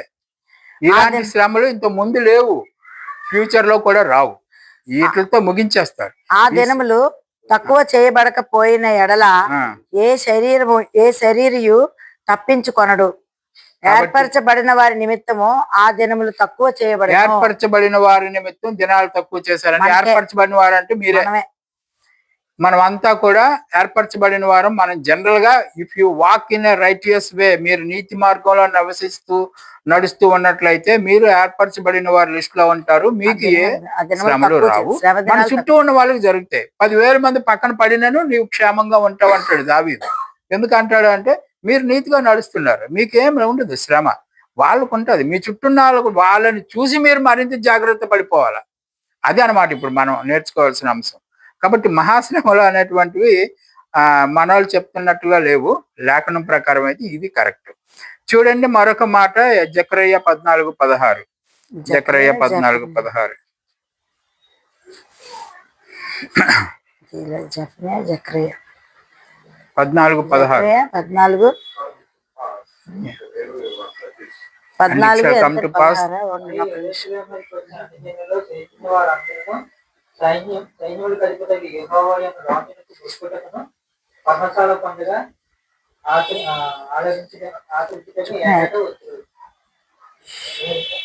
అందరూ నీతి నేర్చుకున్నారు. కొంచెం తెలుగులో ఎవరైనా చదవండి, బాగా డీటెయిల్డ్ గా చదవలేదు. అక్కడ అలాగే రాసి ఉంది. మరియు యెరూషలేము మీదకి వచ్చిన అన్యజనుల్లో యెరూషలేము మీదకి వచ్చిన అన్యజనుల్లో శేషించిన వారిని అందరూ సైన్యములకు అధిపతి యెహోవా రాజునకును మొక్కుటకును పర్ణశాల పండుగ ఆచరించుటకును ఏటేటా వత్తురు. ఎక్కడికి వస్తారు వీళ్ళు? యెరూషలేముకి వస్తారు. ఎవరు వస్తారు?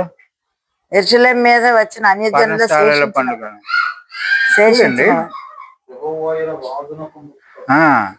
చూద్దాం.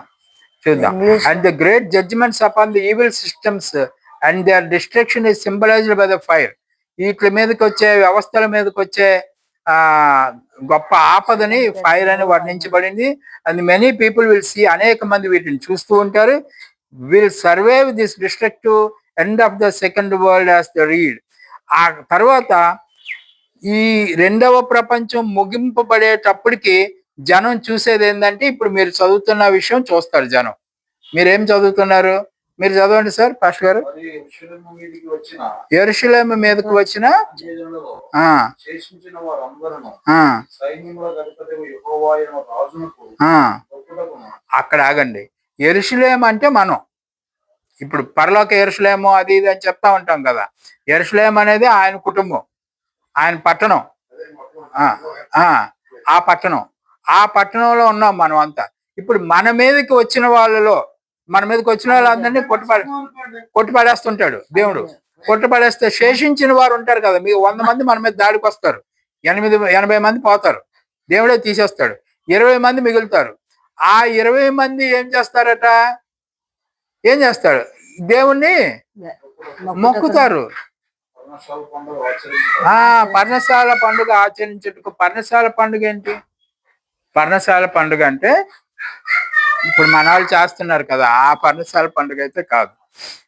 ఈ పర్ణశాలలు దేన్ని సూచిస్తాయి అంటే, రాబోయే కాలంలో మనకి జరిగే కొత్త లోకంలోకి మనల్ని తీసుకుని వెళ్తాయి ఈ పర్ణశాలలు. ఆ కొత్త లోకంలో మనం కొత్త ఆలయాలు, అంటే నీ శరీరము దేవుని ఆలయమై ఉన్నది అంటాను. నీ కొరకు పైన బోల్డ్ బిల్డింగ్స్ కట్టబడి ఉన్నాయి, నివాసాలు ఉన్నాయి, వాటిని ఇస్తానని చెప్తారు కదా. ఆ నివాసంలోకి మీరు ఎంటర్ అవుతారు. ఆ నివాసంలోకి ఎంటర్ అయ్యేటప్పుడు మీరు ఈ పర్ణశాల పండుగ దానిని జ్ఞాపకం చేస్తుంది. మీ నివాసాన్ని విడిచిపెట్టి కొత్త నివాసంలోకి ఎంటర్ అవుతారు.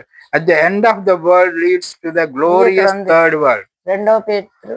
ఆ ప్రపంచంలోకి మీరు ఎంటర్ అయ్యేటప్పటికి ఇంత నీతి యథార్థత కలిగిన వారు అందరూ ఒక్క దేవుణ్ణి ఆచరించే కాలం వస్తుంది అన్నమాట. అది the new heavens and the new earth where in dwelleth righteousness. అక్కడ నీతి నివసించును. ఇక్కడ ఆ పర్ణశాలలో యందు నీతి నివసించబడుతుంది. అయినను మనం ఆయన వాగ్దానం బట్టి 2 పేతురు 3:13 అయినను మనం ఆయన వాగ్దానం బట్టి క్రొత్త ఆకాశముల కొరకును కొత్త భూమి కొరకును కనిపెట్టుచున్నాము, వాటి యందు నీతి నివసించును కదా. ఆ కొత్త ఆకాశం కొత్త భూమి అంటే అది ఎలాగ కొత్త ఆకాశం వస్తుంది, ఎలాగ కొత్త భూమి వస్తుంది అనేది ఇప్పుడు మనం తెలుసుకున్నాం. పాత ఆకాశంలో అంధకార శక్తులు ఉన్నాయి. ఏమండి?